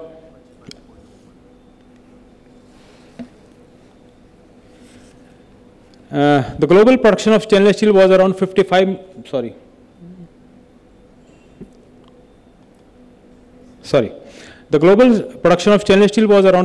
million tons in the year 2022. If we compare it to the total production of crude steel, which was around 1800 million tons, stainless steel comprises just about 3% of that. At 32 million tons, China alone accounted for more than half of the global stainless steel production. All other regions and countries lag far behind China. Next in line is Europe, which had a production of 7 million tons, followed by the rest of Asia, excluding China and India. The production of stainless steel in India was about 4 million tons. In the production of stainless steel, it is interesting to have a look at how the share of different countries and regions has changed over the last decade or so. Share of China in the year 2005 was just 13%, and the same grew to a massive 58%. Imagine 13% to 58% in the year 2022, which is around which is an increase of over 4 times. India is also similar to that. It's the only geographical area after China which has increased its share around 2% to 7%. The share of all other regions and countries have declined in this period, wherein Europe declined from 35 to 13%, US from 9 to 4%, rest of Asia from 28 to 14%. and all other regions declined from 14 to 5%. Stainless steel is a very versatile metal which has applications in a wide range of industries and products. This graph compares the relative share of end-use industries where stainless steel is consumed globally. It is interesting to note that the share of stainless steel in the motor vehicles and parts globally is 8.5%, while in the developed countries it is 18%, and in the developing countries it is nearly 5%. Compared to other economies, India uses a lower volume of stainless steel in the ABC sector, which is architecture, building and construction. With the changing landscape of the construction industry in India, where the usage of stainless steel is becoming more popular, the volume of stainless steel consumption is expected to grow further. In India, the per capita consumption of stainless steel has increased from 1.2 kilograms in 2010 to 2.5 in 2022. This is still very low compared to the global average of 6 kilograms. This underlines a huge scope and potential for increasing the stainless steel usage in India. As per the vision document prepared by CRISIL in partnership with ISTA, Indian Stainless Steel Development Association, the per capita consumption of stainless steel is expected to be 9 kilograms in 2040 and 12 kilograms in 2047. These numbers show us how exciting the Indian stainless steel industry is going to be over the next few years. This slide shows a breakup of the 4 million tons of stainless steel that is produced in India. As we can see, we are still importing around 1.2 million tons of stainless steel, and about 0.7 million tons is also exported from India. So this presents a huge opportunity for us Indian manufacturers to replace 1.2 million tons of imports. Moving forward into the future, one of the key developments taking place in the stainless steel industry now is the emphasis on manufacturing of green stainless steel. It is important that the industry adopts and utilizes new technologies and resources to achieve net zero emissions and produce green stainless steel. Use of green hydrogen, power generated from renewable resources such as wind and solar can help achieve this objective. As we enter this new era of ChatGPT, as Professor Amit Arora was also talking about ChatGPT, he prepared his presentation also by using that only. So AI, AI and other technological advancements, it is pertinent to note that the use of digital technologies, automation and artificial intelligence can transform stainless steel production also. Automation and AI will lead to self-learning systems to improve efficiency, safety, costing and precision along the reduction in the wastage of resources. So while we are very bullish about the growth of steel and stainless steel in India, there are some challenges which I would love to forward today. But the Secretary sir has left, so okay, I'll continue. Our Honorable Prime Minister Modi ji once announced the implementation of one nation, one grid, one tariff for equalizing the electricity tariff in the nation. So in my opinion, this will be a big benefit for the Indian steel industry, and this will put everyone on the same level playing field. So this is my one request. There are many grades of special steels which are still being imported in India. To be able to develop some of these complex special steels, companies sometimes need to spend a lot of money towards R&D costs. So we request the government for working with us to find a way to possibly help cover some of these R&D costs, which will be longer term, not only stop imports to India, but in fact make India a net exporter of such products.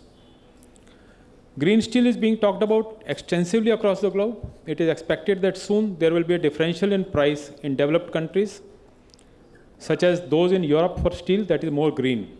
We request the government to allow us to work together and possibly develop such schemes to promote the usage of green steel in India.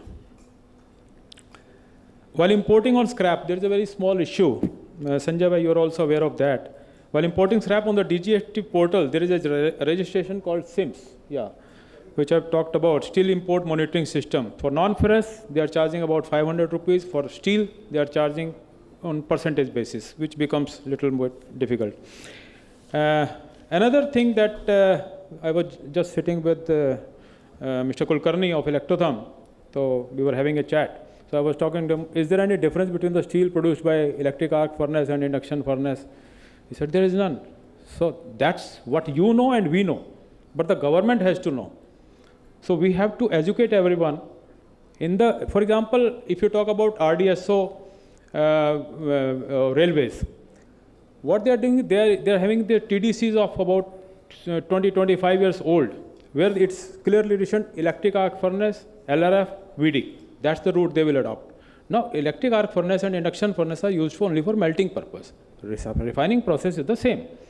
So why don't they change their TDC and accept our material in their PSUs? So this is one request I would like to make. But despite these challenges, the consistently high growth rate of stainless steel, which is expected to continue in the coming years, indicates a bright future for the industry. The current low consumption base in India presents significant opportunities for further growth. With increased usage of stainless steel in sectors like architecture, buildings and constructions, railways, other transport and motor vehicles, the stainless steel in India is preparing well for future growth and development. On this positive note, I conclude my presentation. Thank you so much.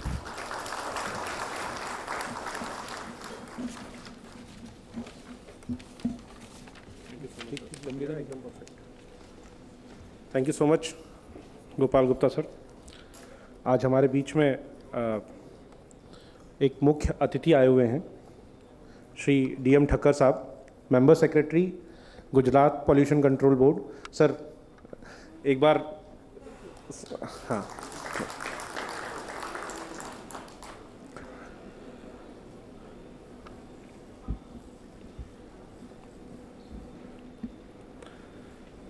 जैसा कि आप लोग को पता है कि Ahmedabad aluminium के लिए जाना जाता है। अब मैं बुलाना चाहूँगा जयंत भाई को, who is director of GR Metal Alloys. GR Metal Alloys is one of the biggest secondary aluminum producer in India. Jayant Bhai is also honorary secretary of ANMA and also director at MREI. ये पूरा जो conference arrange हुआ है, one of the key pillars in arranging this conference is Jayant Bhai. Jayant Bhai, please. Jayant Bhai will be speaking on India's scenario, secondary aluminum scenario in India.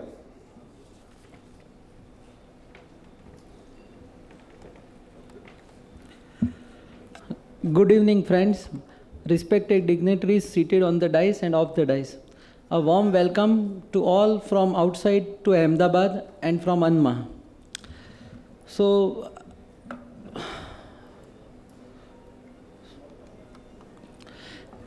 aluminum is the second largest metal after steel, which is in use in right now. Annual consumption of aluminum worldwide is 88 million tons, of which 50% plus is in China. India is consuming only 4 million tons of aluminum, of which 2.5 is from primary routes and 1.5 is from the recycled route. One of the best advantage of aluminum is its infinite time of recyclability. The properties of aluminum remain same after number of times of recycling, and that is the beauty of aluminum.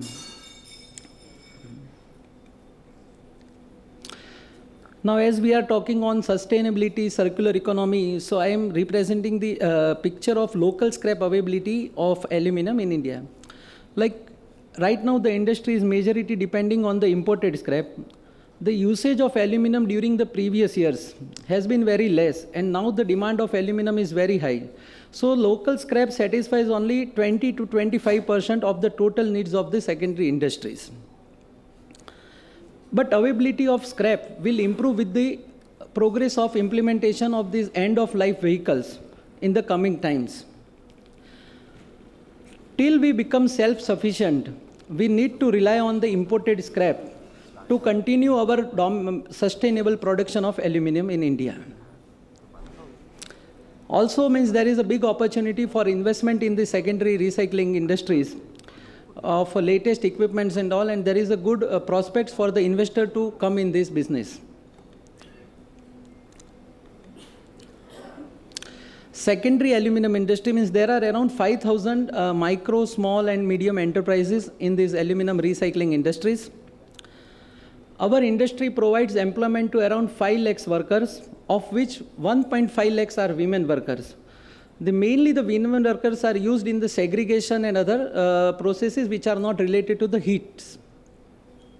Major hub of aluminums are NCR, Gujarat, Maharashtra and Chennai. These are the main region where automobile business is there. And our secondary aluminum is mainly used in the automobile sector. Gujarat contributes around 30% of the total secondary production in India.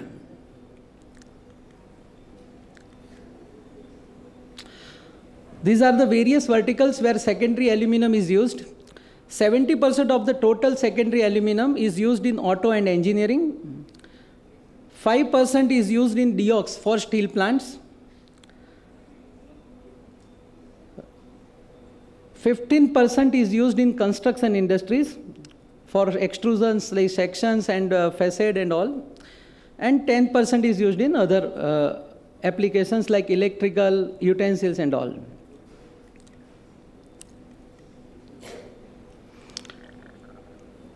Secondary aluminum needs only 5% of energy as compared to the primary aluminum production.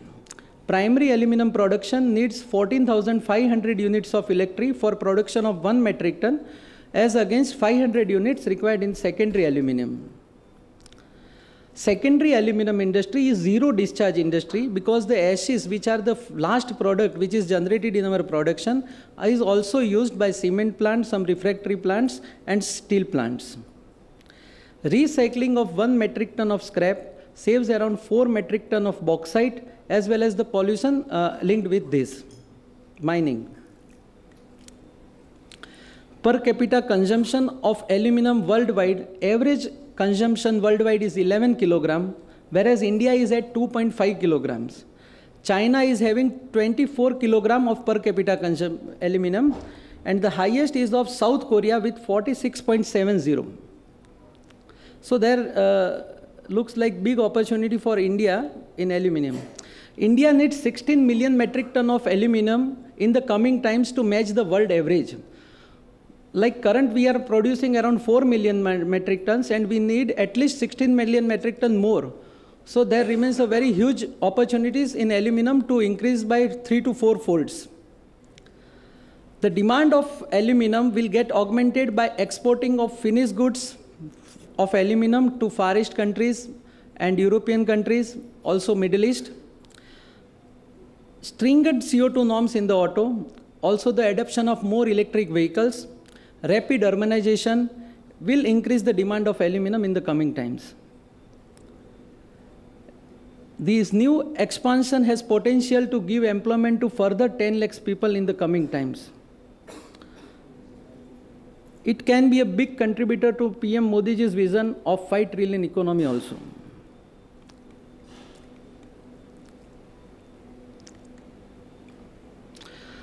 Now we are facing certain challenges also, sir. First of the challenge is this assurity of availability of raw material in the coming times.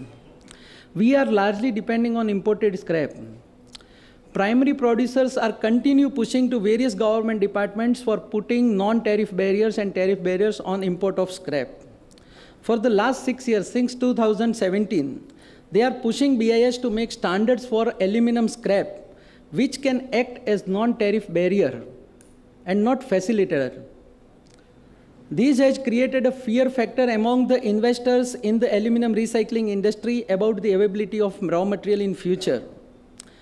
There is no need of standards in metal scrap as they are already traded as per the specifications laid down by ISRI, and it is not for India, it is for worldwide international trading of these all scraps. India cannot put any non-tariff barrier on scrap as like China, because China is having 15 million metric ton of self-generation of scrap against their total requirement of 16 million metric ton. So till we become self-sufficient, we need to import scrap, and we must get the support of government in promoting and getting the raw material in the coming times.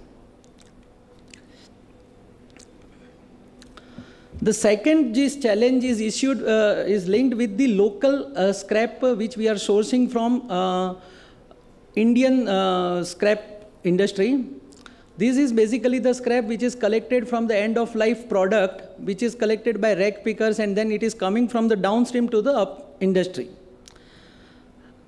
The provision which has been put down in GST law, section 16(2)AA, has hard hit this metal recycling industry. During these last 3 to 4 years, many of our recycling units have received huge liability from the GST department because of the sins of other people. They are the genuine buyers, but the department is forcing them to pay the payment, and due to this there has created an atmosphere of untrust among the players in the industry. People are not ready to trust the small person who is unknown to them, and due to this the business of both are hampered. Officers are harassing the genuine person for the sins created by other.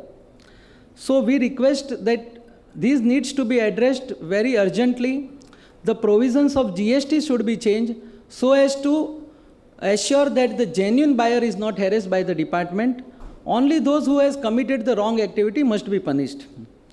Also, we are of the view that if the GST on metal scrap is reduced from 18% to 5%, this problem may be solved to great level. The further challenges which we are facing is from CPCB and SPCB. Aluminum scrap and other metal scraps must be treated as the secondary raw material and not hazardous waste. Because we are buying not waste, we are buying secondary raw material which is processed scrap. The provision of getting the permission from SPCB, recently in Gujarat, it has been compulsory required by SPCB that the traders who want to import the scrap must make a MOU with any manufacturer, and then only once they give the MOU, then only they will give permission to import the scrap. Now this is totally impracticable, because if any person wants to import the scrap, he should be free to sell to any registered recyclers. So what is the need of MOU? Already we were giving the details of sales after we have sold the material. We were giving the details of where we have imported from and where we have sold with their details. So this provision must be stopped, because it is becoming a big problem for the new entrants in the import business. They are not able to get any MOU from the registered recyclers, and they are not able to start their business. Second, there is a requirement of Form 6 and Form 9 which has been introduced long back when the metal scrap was considered as hazardous. So this Form 6 and Form 9 also should be waived off. In fact, like metal recycling industry is contributing to the reduction of greenhouse gas emissions, so it must be considered in the orange category and not in the red category. Like in Gujarat, aluminum recycling is considered in the red category, whereas we are contributing to the environment. By production of aluminum means we are highly contributing to environment by secondary route. Still it is considered as red category in Gujarat. So this must be reviewed. Also there is a requirement for EC when we want to increase our production from 30,000 metric tons per year. So this EC requirement also should be waived off, because we are already promoting the sustainable production. We are doing the least pollution. There is no need of EC in secondary. It is in primary where this requirement is there.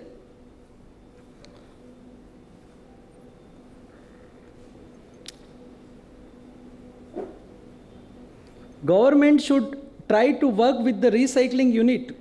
Suppose if any recycling unit is not following the norms or is not up to the mark, then we request that the government should come and guide us that what instruments should be installed in that industry.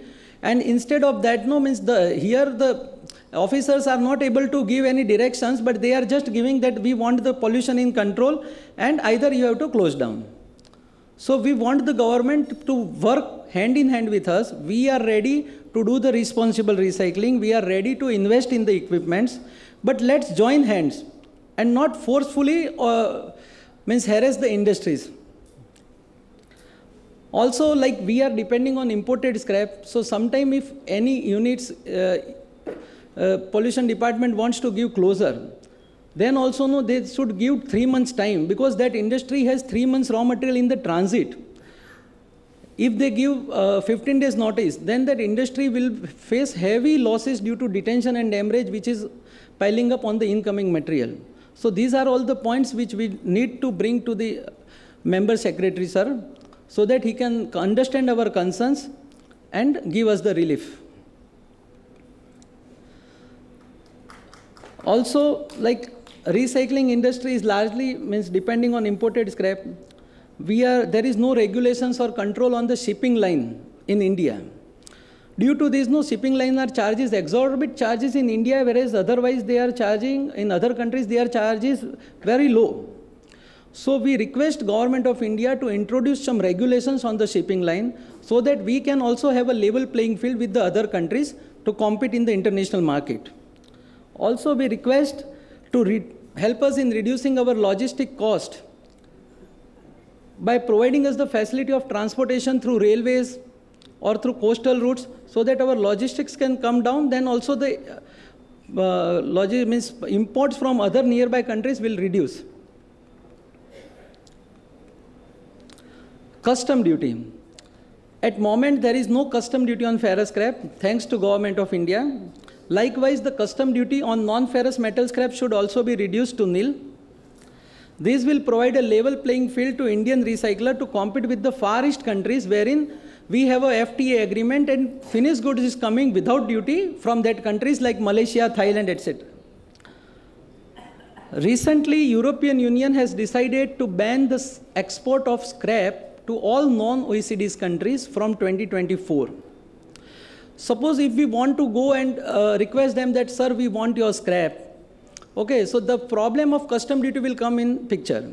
They will say that when you require the scrap, then why you are putting custom duty on the scrap? So if we reduce the custom duty on all non-ferrous scrap to zero, it will help us in getting the scrap from European countries also. Recycling clusters means, like now day by day the sustainability and circular economy discussions are going on and production is going to increase in this field. So like we are willing that the central and state government should provide some incentives to the recycling industries as they create employment. Recycling zones should be set up wherein the recycling industry can set up their business and common facilities can be provided like dross collection, R&D, quality checks, etc. We need to invest a lot in the highly equipments, technological equipments in the coming time. So we request government to provide us some soft loan and subsidy also on these equipments. Thank you.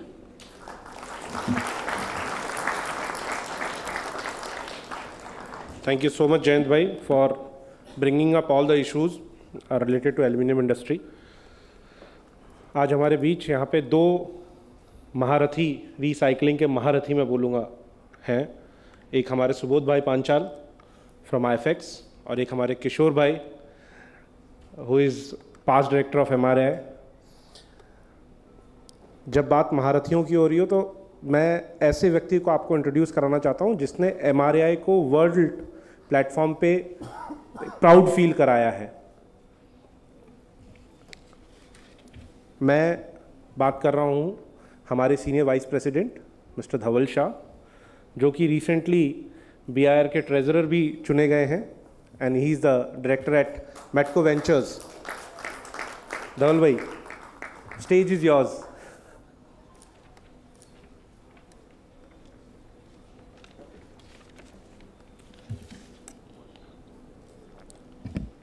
Good evening, नमस्कार, मजामा छो.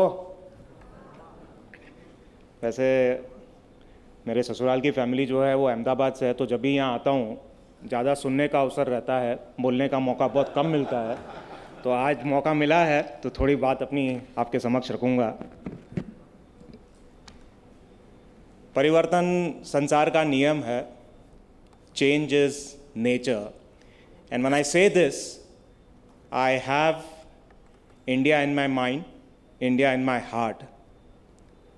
If you look at the last 7-8 years, how things have evolved for India, I think the position that we have taken on world stage, we're the world's largest democracy. We're one of the largest growing economies, fastest growing economies of the world. And what is very remarkable here is we don't belong to any clubs, any groups. Whatever decisions that we have taken in our national interest. Very clear, no pressures, whatever is required for this country to grow, those decisions have been taken without any pressures. And one of the greatest examples of that was when last year when the war broke out between Russia and Ukraine, there was a lot of chatter, there was a lot of criticism amongst the Western economies that why would India import Russian oil? I think the answer was very simple. As a country, we are very clear of what we need. And if this is what is going to make the nation grow, then be it, this is what India will go ahead and do. I'll request Secretary Sir and JS Sir, Sir, scrap is the oil. And the fundamental difference here is that it is guilt-free. There is no carbon emission there. So if India imports scrap, because I think for the last 2 days, 3 days, you spend time with the industry here, it's an import-intensive industry. But that import is not hurting you. That is helping India to grow. That is helping the nation to grow. So I would say scrap is the oil, but minus the carbon. This year we've been lucky. We've got the presidency of the G20. Now, out of the 3 conferences that have happened, 3 words have resonated a lot: sustainability, circularity, and recycling, which is embedded within the sustainability. The only thing, what I find, sir, is that, of course, MRA's journey has been for about 12 years, where we've interacted a lot with several ministries, Ministry of Steel, Ministry of Mines. I think somewhere within our mind, I mean, of course, we are all business people here, recycling is very close to our heart, but somewhere the feeling is that we shy away from accepting, embracing this whole recycling ecosystem. हम कहीं पे भी ये नहीं देखते हैं, कोई banner नहीं देखते हैं, कोई एडवर्टीजमेंट नहीं देखते हैं, जहाँ ये बात की जाती है कि ये रिसाइकल्ड प्रोडक्ट है. I think as a nation we need to change how we think about recycling. Sir मैं चाहूँगा कि नेक्स्ट टाइम हम आपके ऑफिसेज में आए, थोड़े से रिसाइकलिंग के पोस्टर्स हों, कुछ बात ऐसी हो, क्योंकि अब तक जब मैं आया हूँ तब तक तो नहीं देखा है, पर हो सकता है आज की मीटिंग के बाद आपकी ऑफिसेज में, आपके कॉरिडोर्स में कहीं रिसाइकलिंग की बात होगी. जयंत भाई ने काफ़ी सारे इश्यूज रेस किए हैं, सारे वैलिड हैं, सारे रेलेवेंट हैं. 7 साल हो गए हमें एक इशू के ऊपर बात करते हुए, BIS. अब हर कोई जानता है कि ये BIS कैसे आया मेटल्स में. हमें बोला गया था, मतलब of course there were representations done by the primary industry because they wanted non tariff barriers and it's their own admission. It's not something that we have created here. They have formally acknowledged that yes, it's our commercial interest. We want non-tariff barriers against secondary industry, and perhaps BIS will be a medium where we can checkmate, we can use that as a medium to grow our business. I would only say one thing, sir, that the 2 days that you spent with this industry, I think just look at the whole ecosystem here. You have entrepreneurial skills, you have good workmanship, you have manpower resources, you have financial resources, you have capabilities of all kinds. Consumption hai, demand hai, supply hai. I think let not BIS puncture this whole momentum. So it's very important. I think, and we've spent 7 years on this. I think today it was a very, it was a beautiful example here that something that we saw from Jayant Bhai's factory going to Virgo's factory, from Virgo's factory to going to some other factory. We are a very frugal economy. Nothing is going to get wasted. Every single piece, every single material that has value will be put to good use. So please, I think BIS can be a medium to improve quality. We are with you, but BIS cannot be a tool for somebody else to use this to grow their business. This commercial interest has to move away from the BIS thing. So of course, with my time that I spend with BIR, there are a whole lot of issues that are going on internationally. And one of the key issues that has happened, and this theme has come about in the last 2 years, 1.5 years, since the war started. You see, what has happened is every big country, every big bloc has this now apprehension that we cannot be dependent on our resources on other countries. I think when the energy prices skyrocketed last year, I think it got everybody to a theme that we need to be self-sufficient. So what emanated out of that is creating some sort of a safety perimeter where it does not allow you to be dependent on other country for resources. You see, in this country, I think in the last 2 months or 3 months, I would say, there was some sort of an euphoria. जब हमें lithium के reserves मिले, Jammu and Kashmir में, the media spoke about it, everybody was so happy. It was a moment of pride that we've discovered lithium deposits in Jammu and Kashmir. 2 months later, we are talking about some deposits that could be there, good deposits of lithium in Rajasthan. I can tell you one thing with surety, that in next 3, 4, 5 years, the minute you find good quantum of scrap, this country will celebrate. Because every country is now trying to close its borders and try to create some sort of, as I said, a safety perimeter which keeps the scrap within. We spoke about CBAM, Carbon Border Adjustment Mechanism. Now, basically what Europe wants is to incentivize its players, its secondary players, that, okay, come here, invest in your factories and technologies, and we will protect you. How? We will protect you by ensuring that the thresholds that you set here, nobody else can intervene, and that's why you have the CBAM. I was in the US last month. Very interesting discussion came about from nowhere. I was just sitting at one of the discussions in copper forums, and US, since last year, is talking about an act, which they call it Critical Minerals Act.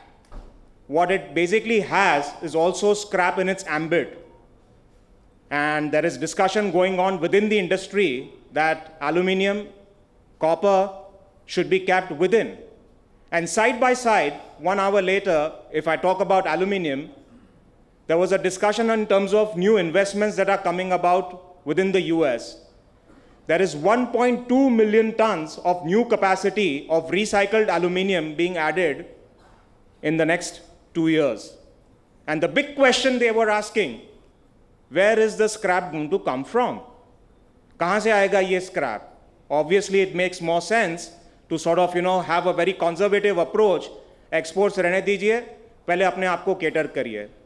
Same way, we spoke about, Jayant भाई ने बात करी कि Europe non-OECD countries को माल shipment नहीं करेगा. So this whole thing falls under a regulatory change that they are bringing about. It's the Green Deal, and within the Green Deal, there is something called the Waste Shipment Regulation. And what they are trying to do is tweak this to say that these are our thresholds for our industry. If non-OECD countries have to buy our scrap, they have to comply to that. The audits will be done by European agencies.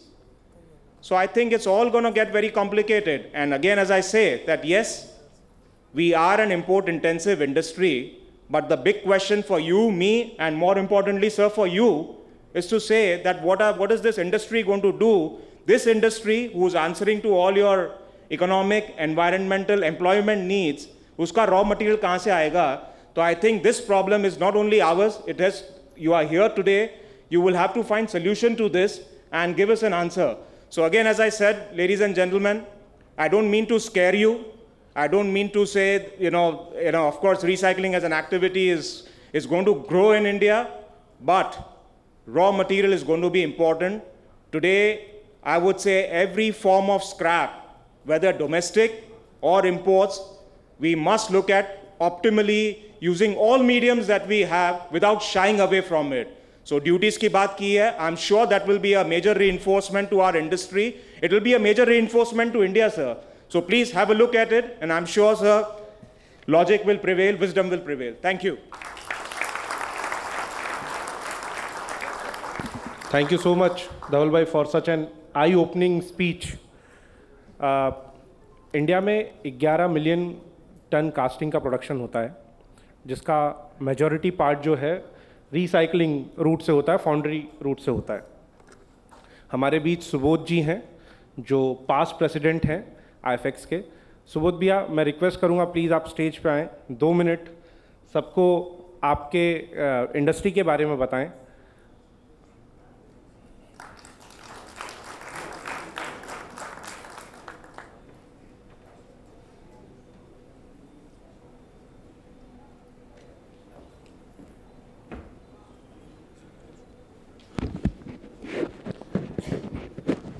उम्र दराज मांग के लाए थे 4 दिन, 2 आरजू में गुजर गए, 2 रिसाइकलिंग में।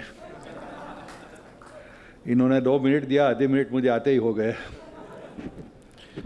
सिन्हा सर, संजय भाई और मान्यवर तो शायद कुछ ही ब्रांड फैशन का है, मैरिज का ब्रांड है। Any how, I would like to appreciate, see, as a national past president of Institute of Indian Foundrymen, I might have attended more than 46 annual foundry congresses, and many of them I have organized in Western countries, Germany, Turkey, Korea, China, of course, Pakistan even.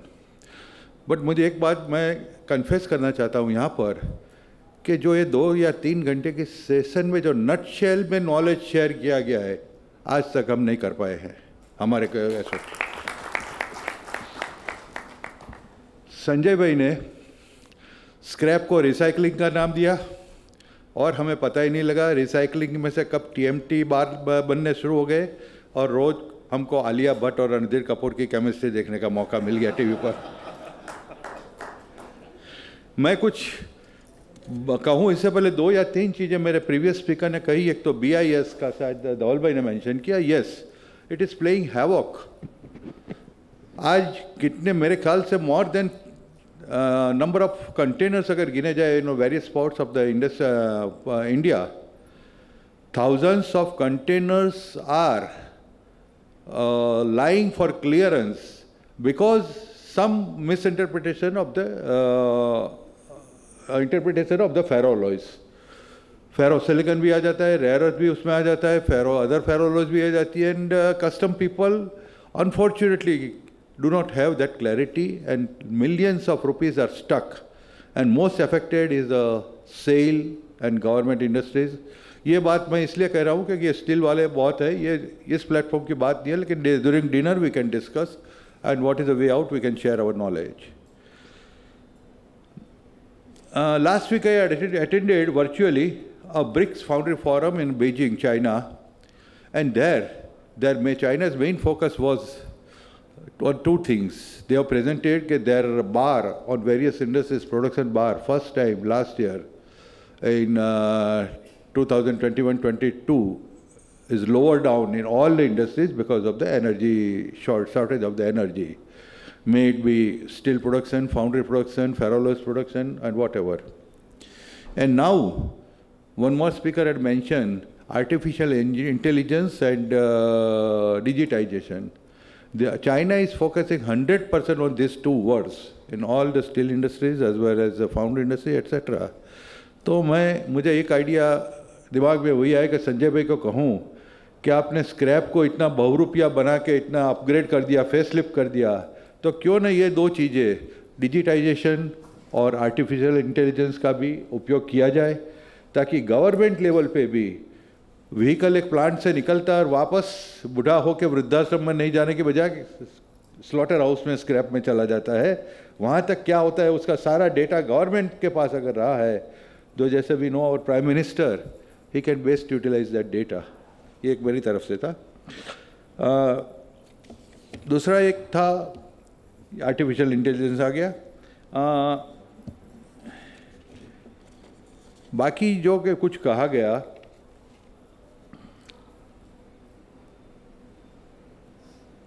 या एक चीज़ है foundries के लिए, जब foundry on behalf of foundries बोलने का लिए invite किया गया है. Sand reclamation is a major thing for the foundry industries in various clusters like in Kolhapur, Belgaum, Coimbatore. It is in the practice, but unfortunately in Rajasthan, Gujarat, MP, it is not there. Sand reclamation, जैसे previous speaker ने बताया कि bricks बनाई जाती हैं and various उपयोग, electrotham वालों ने भी बताया कि various usages are there. So if this kind of facilities are given to the foundry industries by giving some land from the government side, maybe GIDC, MIDC or whatsoever, they can do the wonder, and on a common platform or common laboratory, the sand can be washed, reused and can be recycled for the various usages. I would like to once again congratulate Sanjay Bhai, Sinha sir, whom I am seeing right from beginning, taking notes, and definitely this industry will expect some positive actions out of this seminar. Thank you very much. Thank you so much Subodh ji. 13 साल पहले एक क्रांति की शुरुआत हुई थी जो हमारे प्रेसिडेंट एमेरिटस श्री इकबाल भाई नथानी जी ने स्टार्ट की थी. हम 50 मेंबर्स हुआ करते थे, मैं MRAI की बात कर रहा हूँ. तब metals recycling association of India था, 50 मेंबर्स थे. आज आप लोग के सहयोग से हम आज 1400 मेंबर्स हैं. मैं एक छोटी सी MRAI की वीडियो चलाना चाहता हूँ, दिखाना चाहता हूँ कि लास्ट 13 सालों में MRAI ने क्या क्या किया है. I request to please play the video.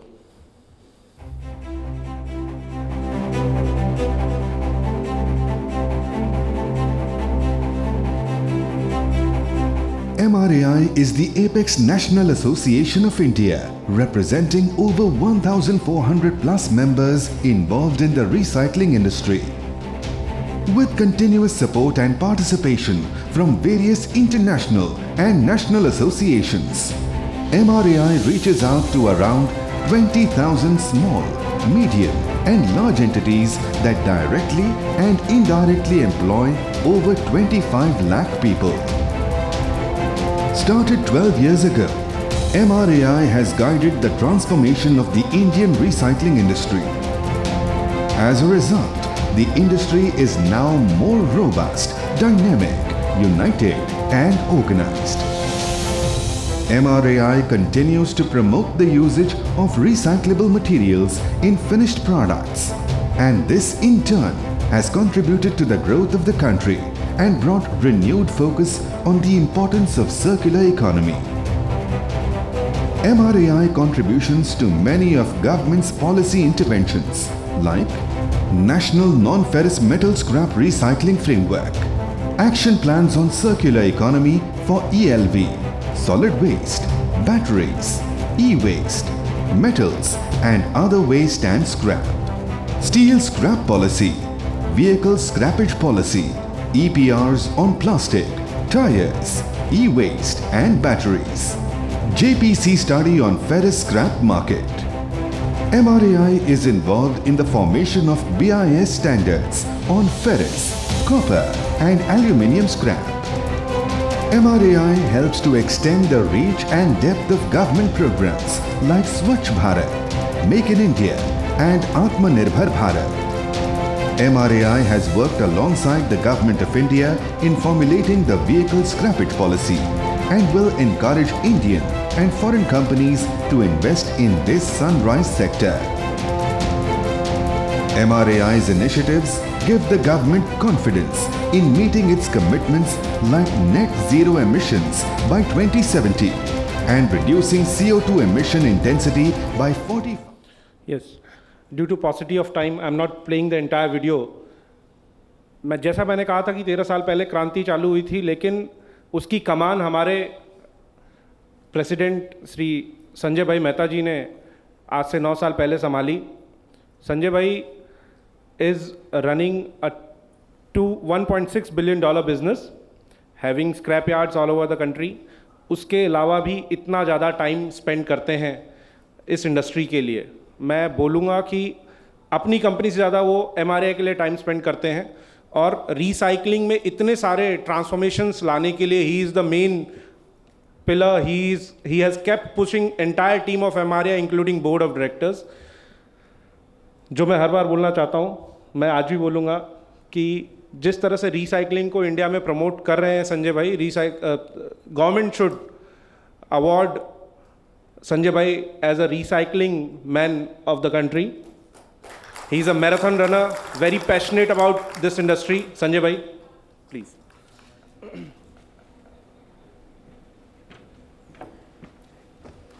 Thank you very much Sinha sir, Joshi sir और entire team of AKAM, government of India, Agnihotri sahab, एक एमआरए को अपॉर्चुनिटी देने के लिए और एंटायर मतलब इस माध्यम से हमको भी अक्रॉस इंडिया जाने का मौका मिलेगा. खैर हम जाते रहते हैं लेकिन एक स्मॉल सिटीज़ में भी, बड़ी सिटीज़ में भी जाने का मौका मिलेगा. ये चौथी कॉन्फ्रेंस है और गवर्नमेंट का डायरेक्शन है लगभग 15 से 17 कॉन्फ्रेंसेस करनी है अगले 2 महीने में. हर 3 दिन में 4 दिन में इस तरीके के इवेंट्स होंगे. तो एक नई ही दिशा पकड़ने वाली है एमआरआई और रिसाइकलिंग फैटर्निटी. तो बड़ी उत्सुकता का इंतजार है हम सबको. सर मतलब ज़्यादा समय नहीं लेके क्विकली बात पे आऊँगा मैं.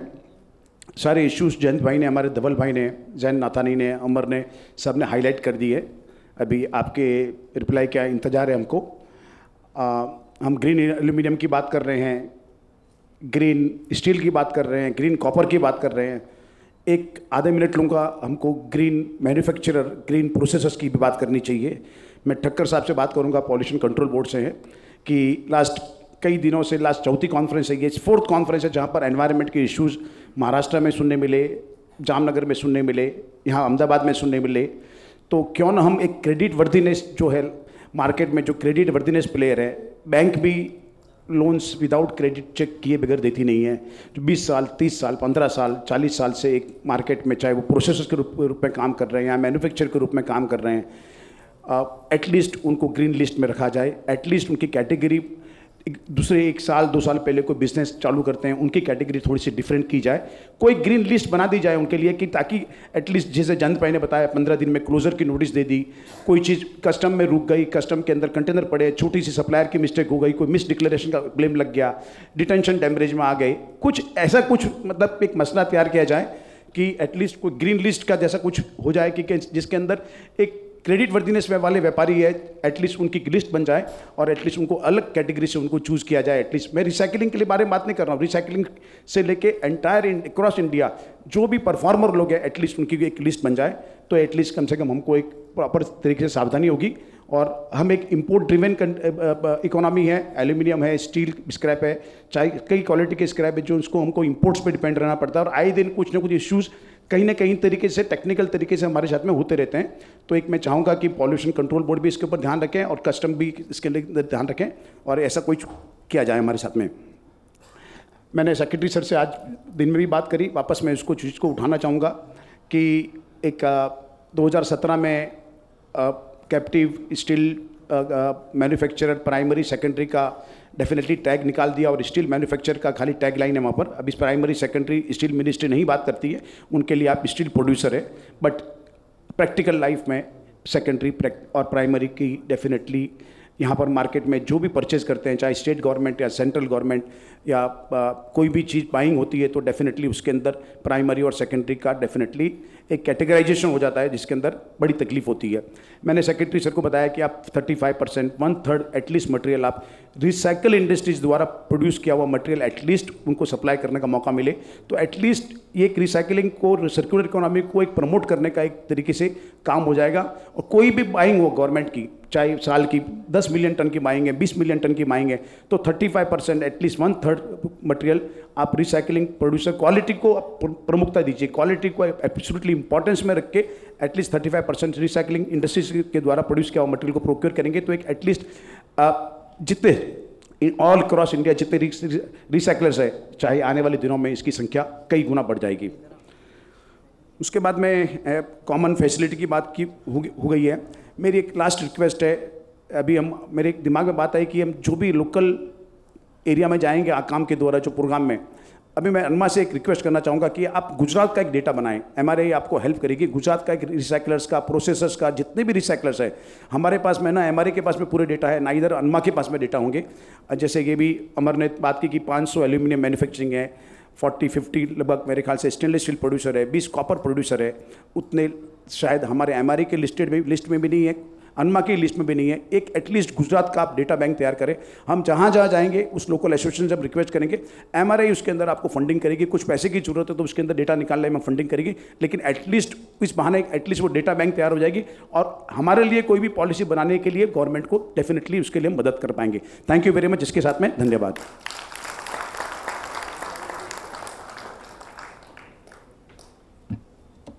मैं आज के guest of honour Shri Upendra Joshi साहब, जो कि जॉइंट सेक्रेटरी हैं मिनिस्ट्री ऑफ माइंस में, रिक्वेस्ट करूंगा सर आइए और प्लीज़ सभा को संबोधित करिए।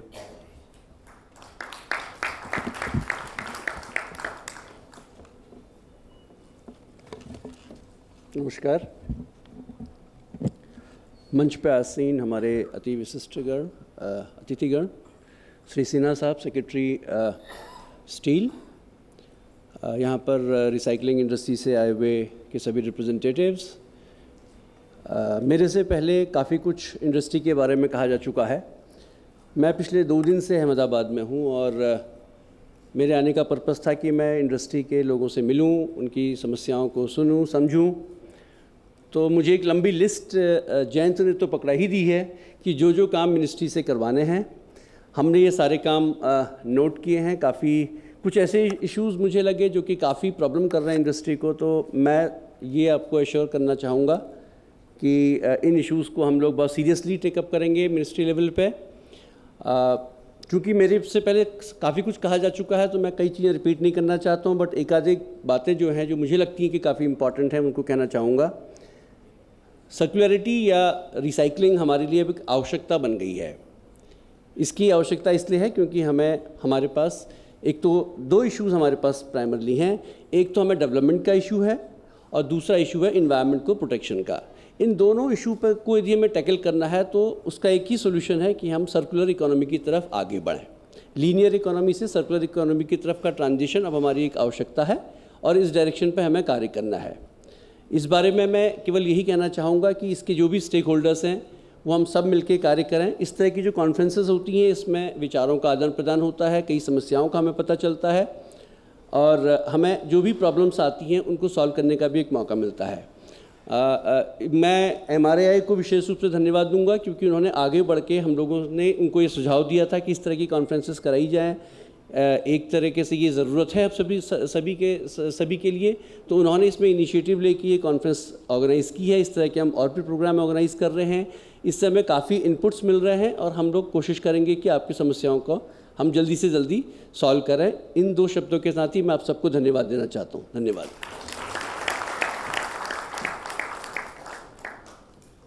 Thank you so much sir. इस्पात मंत्रालय ने MRAI का और रिसाइकलिंग इंडस्ट्री का बहुत सहयोग किया है। Steel scrap policy, end of life vehicle policy या नीति आयोग का सर्कुलर इकोनॉमी प्लान की मैं बात करूं ऑन मेटल्स, तीनों में सबसे ज़्यादा जो सहयोग और उसको बनाने के पीछे जो दृढ़ता थी वो इस्पात मंत्रालय की थी। आज हमारे बीच इस्पात मंत्रालय के सचिव श्री नगेंद्र नाथ सिन्हा जी हैं। मैं सर से रिक्वेस्ट करूंगा कि सर प्लीज़ आएं और सभा को संबोधित करें।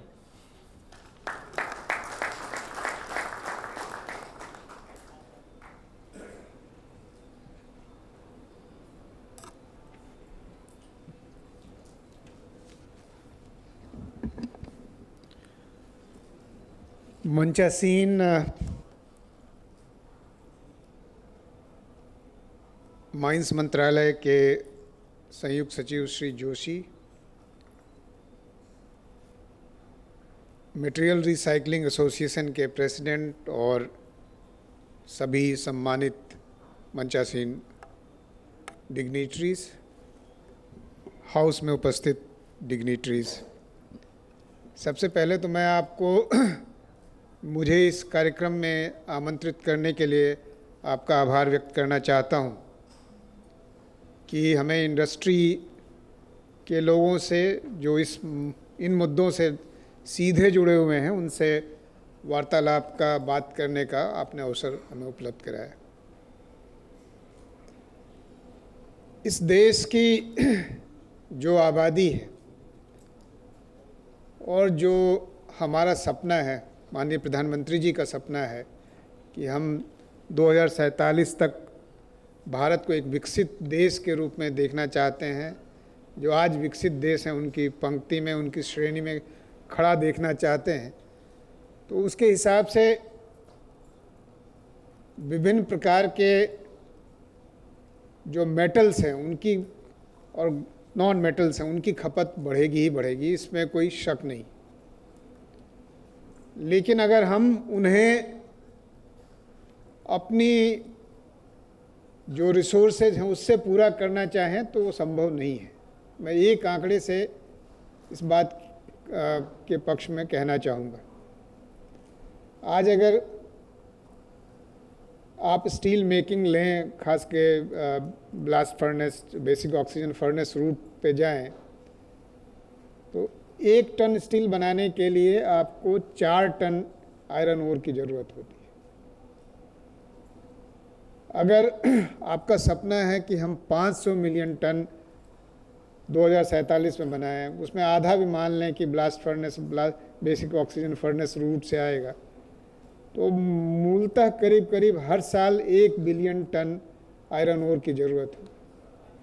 अगर पूरे देश में आप आयरन ओर का स्टॉक देखना चाहें तो वो आयरन ओर का स्टॉक आज के दिन भी करीब 30 बिलियन टन के बराबर है, और इसमें सारा कुछ निकाला नहीं जा सकता है। तो मूलतः अगर आप देखें तो हमारे पास लगभग 30 साल का ही स्टॉक है, तो उसके बाद क्या? तो इसलिए आज हमारी ये ज़रूरत है कि जो भी हमारे पास मेटल है उसको हम रिसाइकिल करें, पर्टिकुलरली जहाँ पे उनकी लाइफ इनफाइनाइट है। रिसाइकलिंग करके हम उनको फिर से पुनर्जीवित कर सकते हैं, और इसकी संभावना है, और यही बात आज विकसित देश देख रहे हैं। और इसलिए धीरे धीरे ये हम देख रहे हैं कि हर ऐसा देश, जैसे कि अभी धवल शाह जी ने बताया कि कुछ ना कुछ ऐसे रेगुलेशन लाना चाह रहा है जिससे कि उनके देश के अंतर्गत जो स्क्रैप है वो उनकी सीमा न छोड़े, और वो अपने ही यहाँ उसको प्रोसेस करें और उससे मेटल फिर से तैयार करें। और ये रेगुलेशन हर देश ऐसा लाने जा रहा है, लाने की कोशिश कर रहा है। मुझे लगता है कि भारतीय डिप्लोमेसी की एक बड़ी ज़रूरत होगी कि इस प्रकार के जो एफर्ट्स कंट्री कर रहे हैं उनको भी काउंटर करने की कोशिश की जाए। पर ये उनका मुद्दा है, और हम लोग शायद उनसे जब बात करेंगे तो हम इन बातों को भी रखेंगे। दूसरा जो सब बिल्कुल ही वो भी उतना ही महत्वपूर्ण है, जो क्लाइमेट चेंज का है। हर बार जब हम वर्जिन सोर्स से, रूट से मेटल बनाने जाते हैं तो हमारी जो ऊर्जा की ज़रूरत होती है, जो कार्बन इमिशन होता है, वो काफ़ी ज़्यादा होता है। उदाहरण के तौर पे अगर BF-BOF रूट पे जाएं तो हर 1 किलो स्टील बनाने के लिए आपको बेस्ट ऑफ द सर्कमस्टांसेस में भी करीब करीब 1.8 किलो कार्बन इमिशन करना पड़ेगा। पर अगर आप वही स्क्रैप रूट जाइएगा तो 0.4, 0.5 इस तरह पे आप आ सकते हैं। तो 4 गुना 5 गुना आप कम कर सकते हैं, और वो भी अगर RE, हाइड्रोजन वगैरह पे चले जाएं तो वो भी, उनमें भी काफ़ी कमी लाई जा सकती है। तो ये जो क्लाइमेट चेंज का मुद्दा है, उस क्लाइमेट चेंज के मुद्दे के लिए भी ये ज़रूरी है।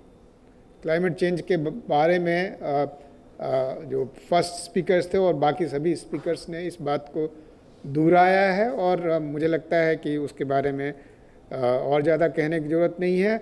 आप ये देख सकते हैं, अभी दिल्ली में जो लोग रहते हैं वो महसूस कर सकते हैं, मई के महीने में इतना टेम्परेचर गिरा जो नॉर्मल टेम्परेचर से 13 डिग्री सेंटीग्रेड कम था, और वो भी एक दिन के लिए नहीं, लगभग पूरे सप्ताह रहा।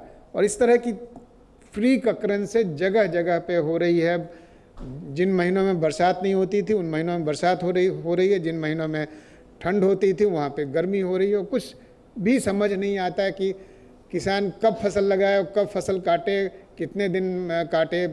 जब देखो तब बारिश हो जाती है और फसल में लॉस होता है। ये भी पता नहीं चलता है कि आने वाले सीजन में कितनी फसल होगी। तो बहुत तरह से डिसरप्शन ला रहा है। और हम अलग अलग क्षेत्रों में बात करें तो क्लाइमेट चेंज का परिणाम देखना चाहें तो वो बिल्कुल ही अनसेटलिंग है और उसकी कल्पना भी हम नहीं कर सकते। तो आज जो मैं आप सब लोगों ने तरह तरह के हमें प्लांट्स में आप ले गए और कई इंटरेक्शंस कराई, उससे ये बात बिल्कुल सामने आ रही है कि मेटल और मतलब फेरस और नॉन फेरस को सेपरेट नहीं किया जा सकता। और हमें लगता है कि whole of metal sector outlook हमें बना के रखने की ज़रूरत है। ये एक मेरी कम से कम ये लर्निंग रही। और मुझे लगता है कि जब हम दोनों मिनिस्ट्रीज़ बैठ के इस पे बात करेंगे तो ज़्यादा बेहतर पॉलिसीज़ हम बना पाएंगे। कई मुद्दे आपने उठाए और मुझे लगता है कि इन सभी मुद्दों को डॉक्यूमेंट किया जाना चाहिए और उन डॉक्यूमेंट करके फिर अलग अलग जो स्टेक होल्डर हैं उनके साथ बात की जा सकती है। जैसे पोल्यूशन कंट्रोल बोर्ड्स का मुद्दा है और वो सेंट्रल पोल्यूशन कंट्रोल बोर्ड का भी है, स्टेट पोल्यूशन कंट्रोल बोर्ड्स का भी है, और उनके साथ कैसे हैंडल किया जाए। वैसे ही कस्टम्स की इश्यूज़ हैं और BIS के इश्यूज़ हैं और तरह तरह के इश्यूज़ हैं। उन सभी इश्यूज़ को एक साथ कंपाइल करके हमें उन सभी स्टेक होल्डर्स से दोनों मिनिस्ट्रीज़ को मिल के बात करनी चाहिए ताकि इन मुद्दों का जितना संभव सेटिस्फैक्ट्री समाधान कराया जा सके उतना हम संतोषप्रद समाधान करने की दिशा में काम करें। मैं MRI को धन्यवाद देना चाहता हूं कि उन्होंने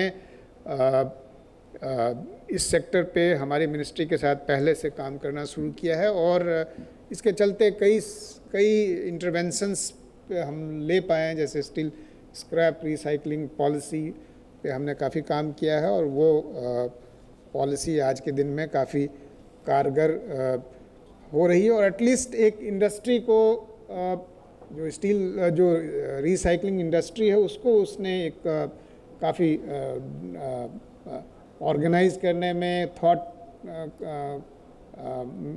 में लाने में, रिकॉग्निशन देने में और लोगों के माइंड शेयर प्राप्त करने में उसने काफ़ी सहायता की है। और मुझे लगता है कि हम सब लोग मिल के इस दिशा में आगे काम करते रहें। रिसाइकलिंग क्लस्टर का एक मुद्दा उठाया गया है, ये इम्पॉर्टेंट मुद्दा है। हम लोगों ने जो हमारी स्टील सेक्टर रिसाइकलिंग है उसमें पॉलिसी में भी इसकी चर्चा की है। मुझे लगता है कि पर ये जो मुद्दा है सिर्फ फेरस नॉन फेरस ही नहीं बल्कि बाकी सेक्टर्स की भी रिसाइकलिंग के लिए इम्पॉर्टेंट है और हमें इस दिशा में काम करने की ज़रूरत है। हम अपनी तरफ से तो बात करते ही हैं पर बाकी भी जो हमारी DPIIT हो या ministry of environment, forest and climate change हो, उनके साथ बात करके इस दिशा को इस प्रयास को आगे बढ़ाया जा सकता है। एक मुद्दा जो GST में के बारे में उठाया गया रिवर्स चार्ज का, और ये रिवर्स चार्ज के बारे में हमारी मिनिस्ट्री लगातार जो CBIC है उनके साथ लगातार बात कर रही है और हम लोग कोशिश ये कर रहे हैं, हमारा प्रयास ये है कि जो अगली मीटिंग हो GST काउंसिल में उसमें ये बात उनके काउंसिल की मीटिंग में इसको एजेंडा के रूप में टेकअप किया जाए। होपफुली, मैं होपफुली कह सकता हूँ क्योंकि जब तक वो डिसीजन ना आए तब तक कुछ कहा नहीं जा सकता। होपफुली डिसीजन आपके फेवर में होना चाहिए।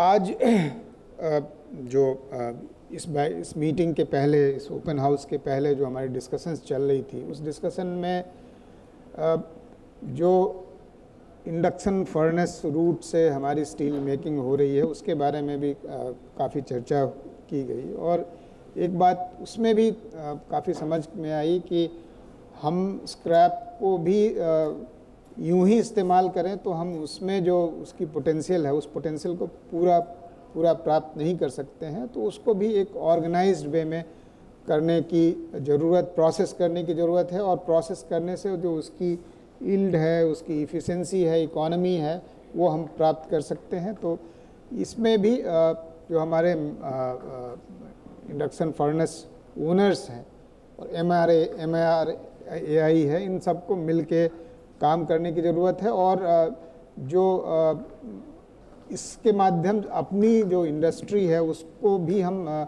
अपने जो रॉ मटेरियल्स हैं उनको कैसे प्रोसेस और प्रिपेयर करें जिससे कि उनकी जो पोटेंशियलिटी है उसको हम पूरा का पूरा प्राप्त कर सकें, इस विषय पे भी चर्चा करने की ज़रूरत है। इनफैक्ट ये सभी उन जो हमारे प्रोसेसर्स हैं उनको इस पे डिस्कशन करने की ज़रूरत है ताकि वो इसको प्राप्त कर सकें।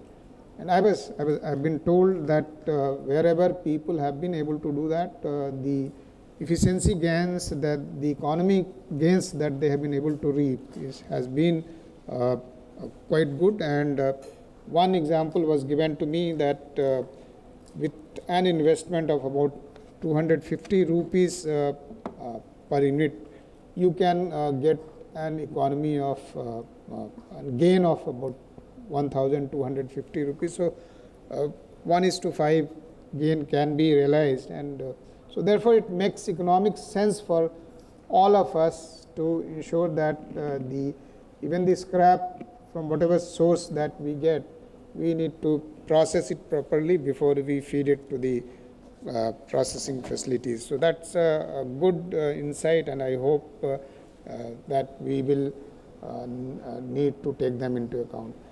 Now, the Ministry of Steel is working towards decarbonization of the steel sector, and to this end we have constituted about 13 task forces, and in these task forces we are looking into different aspects of different factors, supply factors, demand factors, enablers, facilitators, which include finance, etc.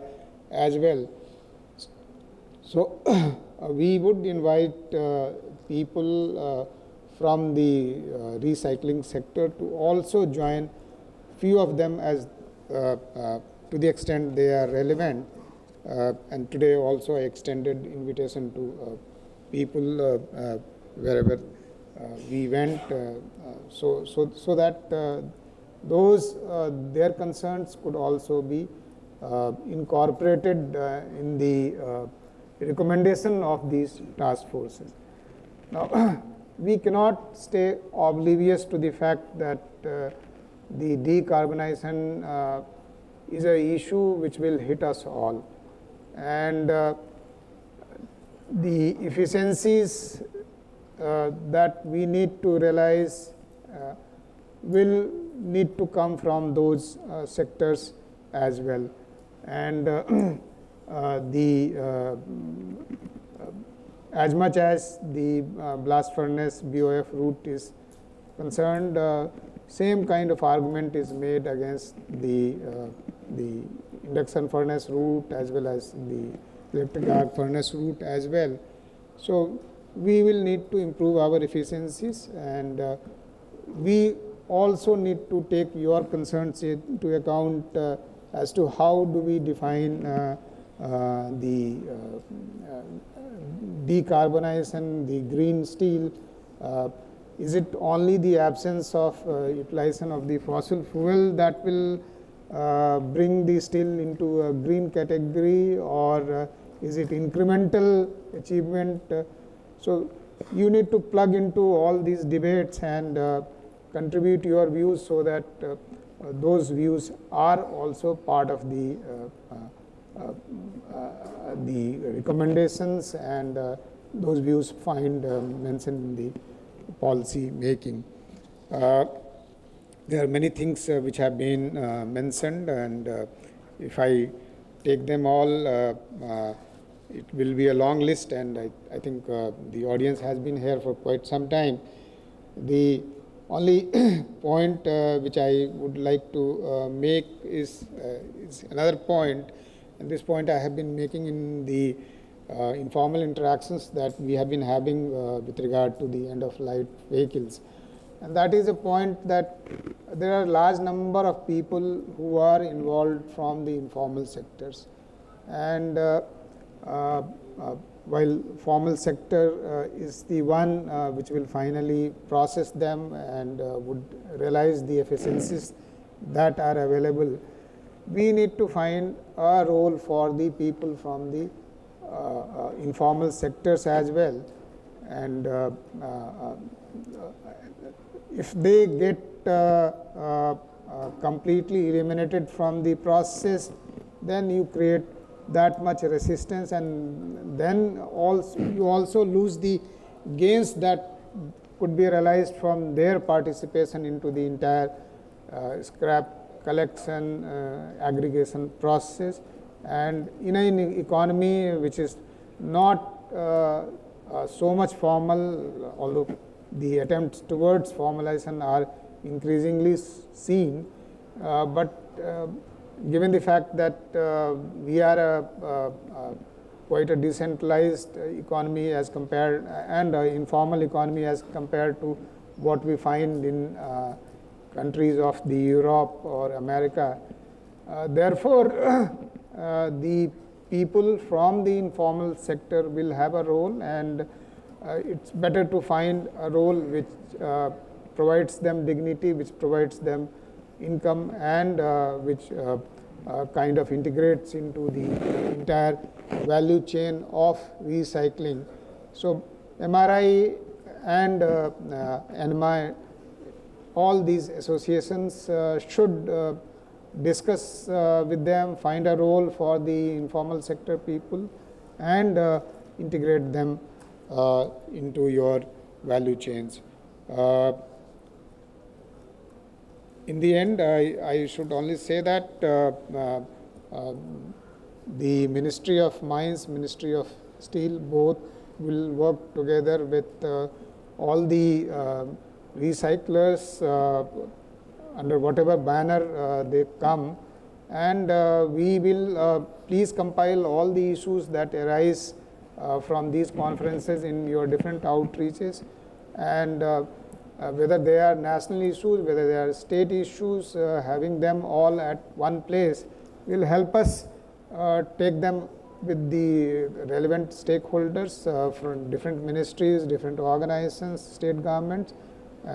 We are with you, and we will take up your case and your cause with whoever is concerned and relevant in the matter. Hope that the country will realize the potential that it has of utilizing the recycled material and impose less of a burden than what we are doing at the moment. Thank you very much.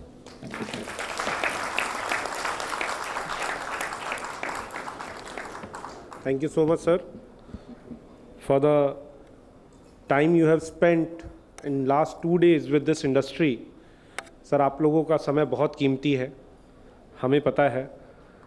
MRAI, अनमा या आप में से कोई भी जन, जो 2 साहब बैठे हैं, सेक्रेटरी साहब और जॉइंट सेक्रेटरी साहब, आप अगर जाके दिल्ली में मिलना चाहेंगे तो महीने भर में भी मीटिंग नहीं मिलेगी. I can confirm this with you. लेकिन आज आप लोगों के इश्यूज सुनने के लिए लास्ट 2 दिन से सर यहाँ पे उपस्थित हैं. मैं सर आप दोनों लोगों का तहे दिल से स्वागत करना धन्यवाद देना चाहता हूँ. और इश्यूज हमारे जीवन में, चाहे हम हर रोज़मर्रा में इश्यूज आते हैं, इश्यूज को ख़त्म करने के लिए एक बहुत प्यारा सा एक छोटा सा वीडियो है, वो मैं चलाना चाहता हूँ, दिखाना चाहता हूँ आप लोगों को.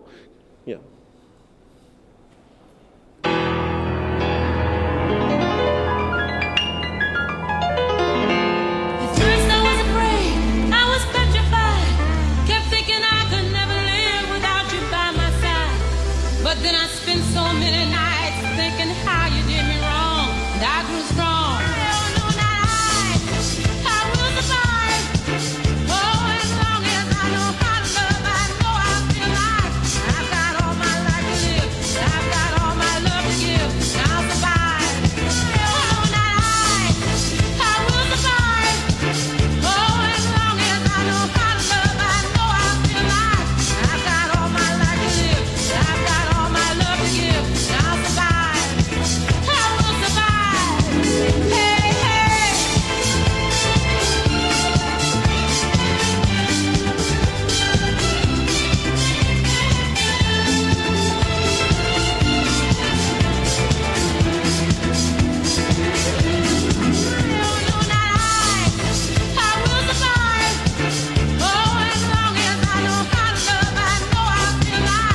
संगठन सबसे बड़ी शक्ति है।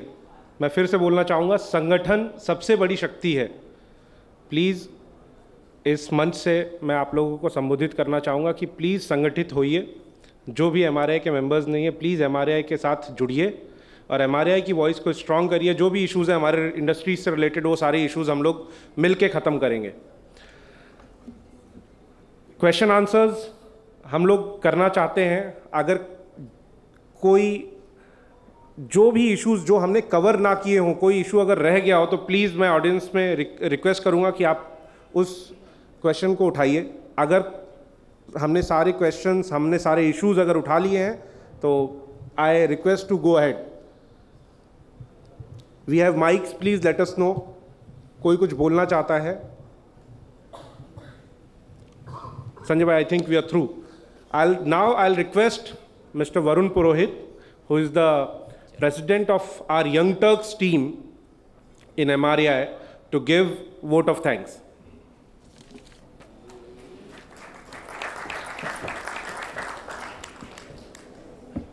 Ladies and gentlemen, good evening and a very warm welcome. On behalf of MRI, firstly, I would like to thank all of you to be present here today for the 4th Recycling Awareness event. I would also especially like to thank our esteemed dignitaries present here today from Ministry of Steel, Ministry of Mines, JNRDDC, Shri Nagendra ji, Shri Upendra ji, Dr. Agnihotri ji. It has been an honor to have you here today. Thank you for your valuable time, sir, and thank you for the knowledge that you have shared today. MRI would also like to thank and appreciate to our sponsors for this evening, without which this successful event would have not been possible. Very special thanks to Electrotherm and the entire board of ANMA. I would also like to express my gratitude to the board members of MRI who are present here today, and thank you so much. Have a good evening. इसी के साथ हम इस conference का समापन करेंगे और felicitation start करेंगे। मैं रिक्वेस्ट करना चाहूँगा रमेश भाई, प्लीज़ आगे आएँ और सेक्रेटरी साहब का फेलिसिटेशन करें।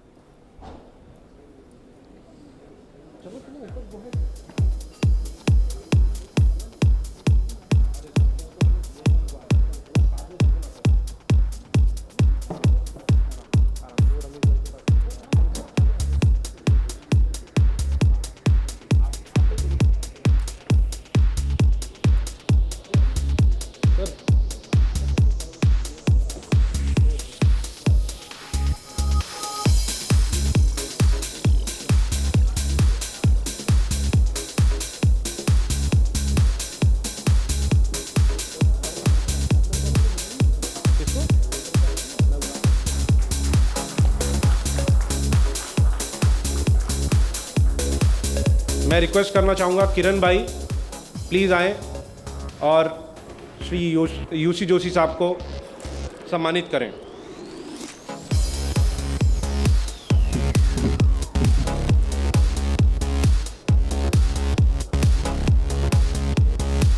किरण भाई,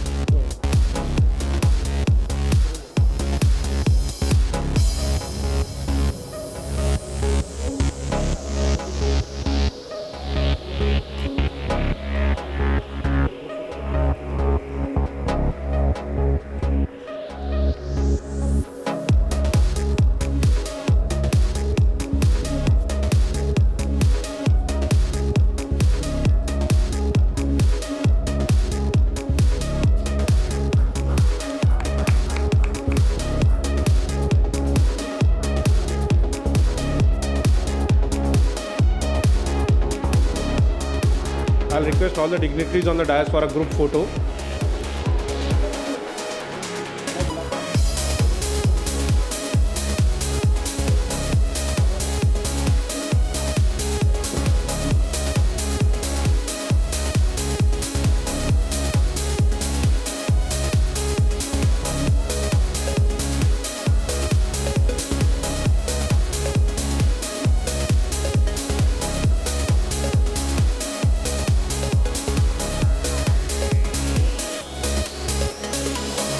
मैं रिक्वेस्ट करना चाहूँगा जयंत भाई का कि हमारे मुख्य अतिथि ठक्कर साहब का सम्मान करें।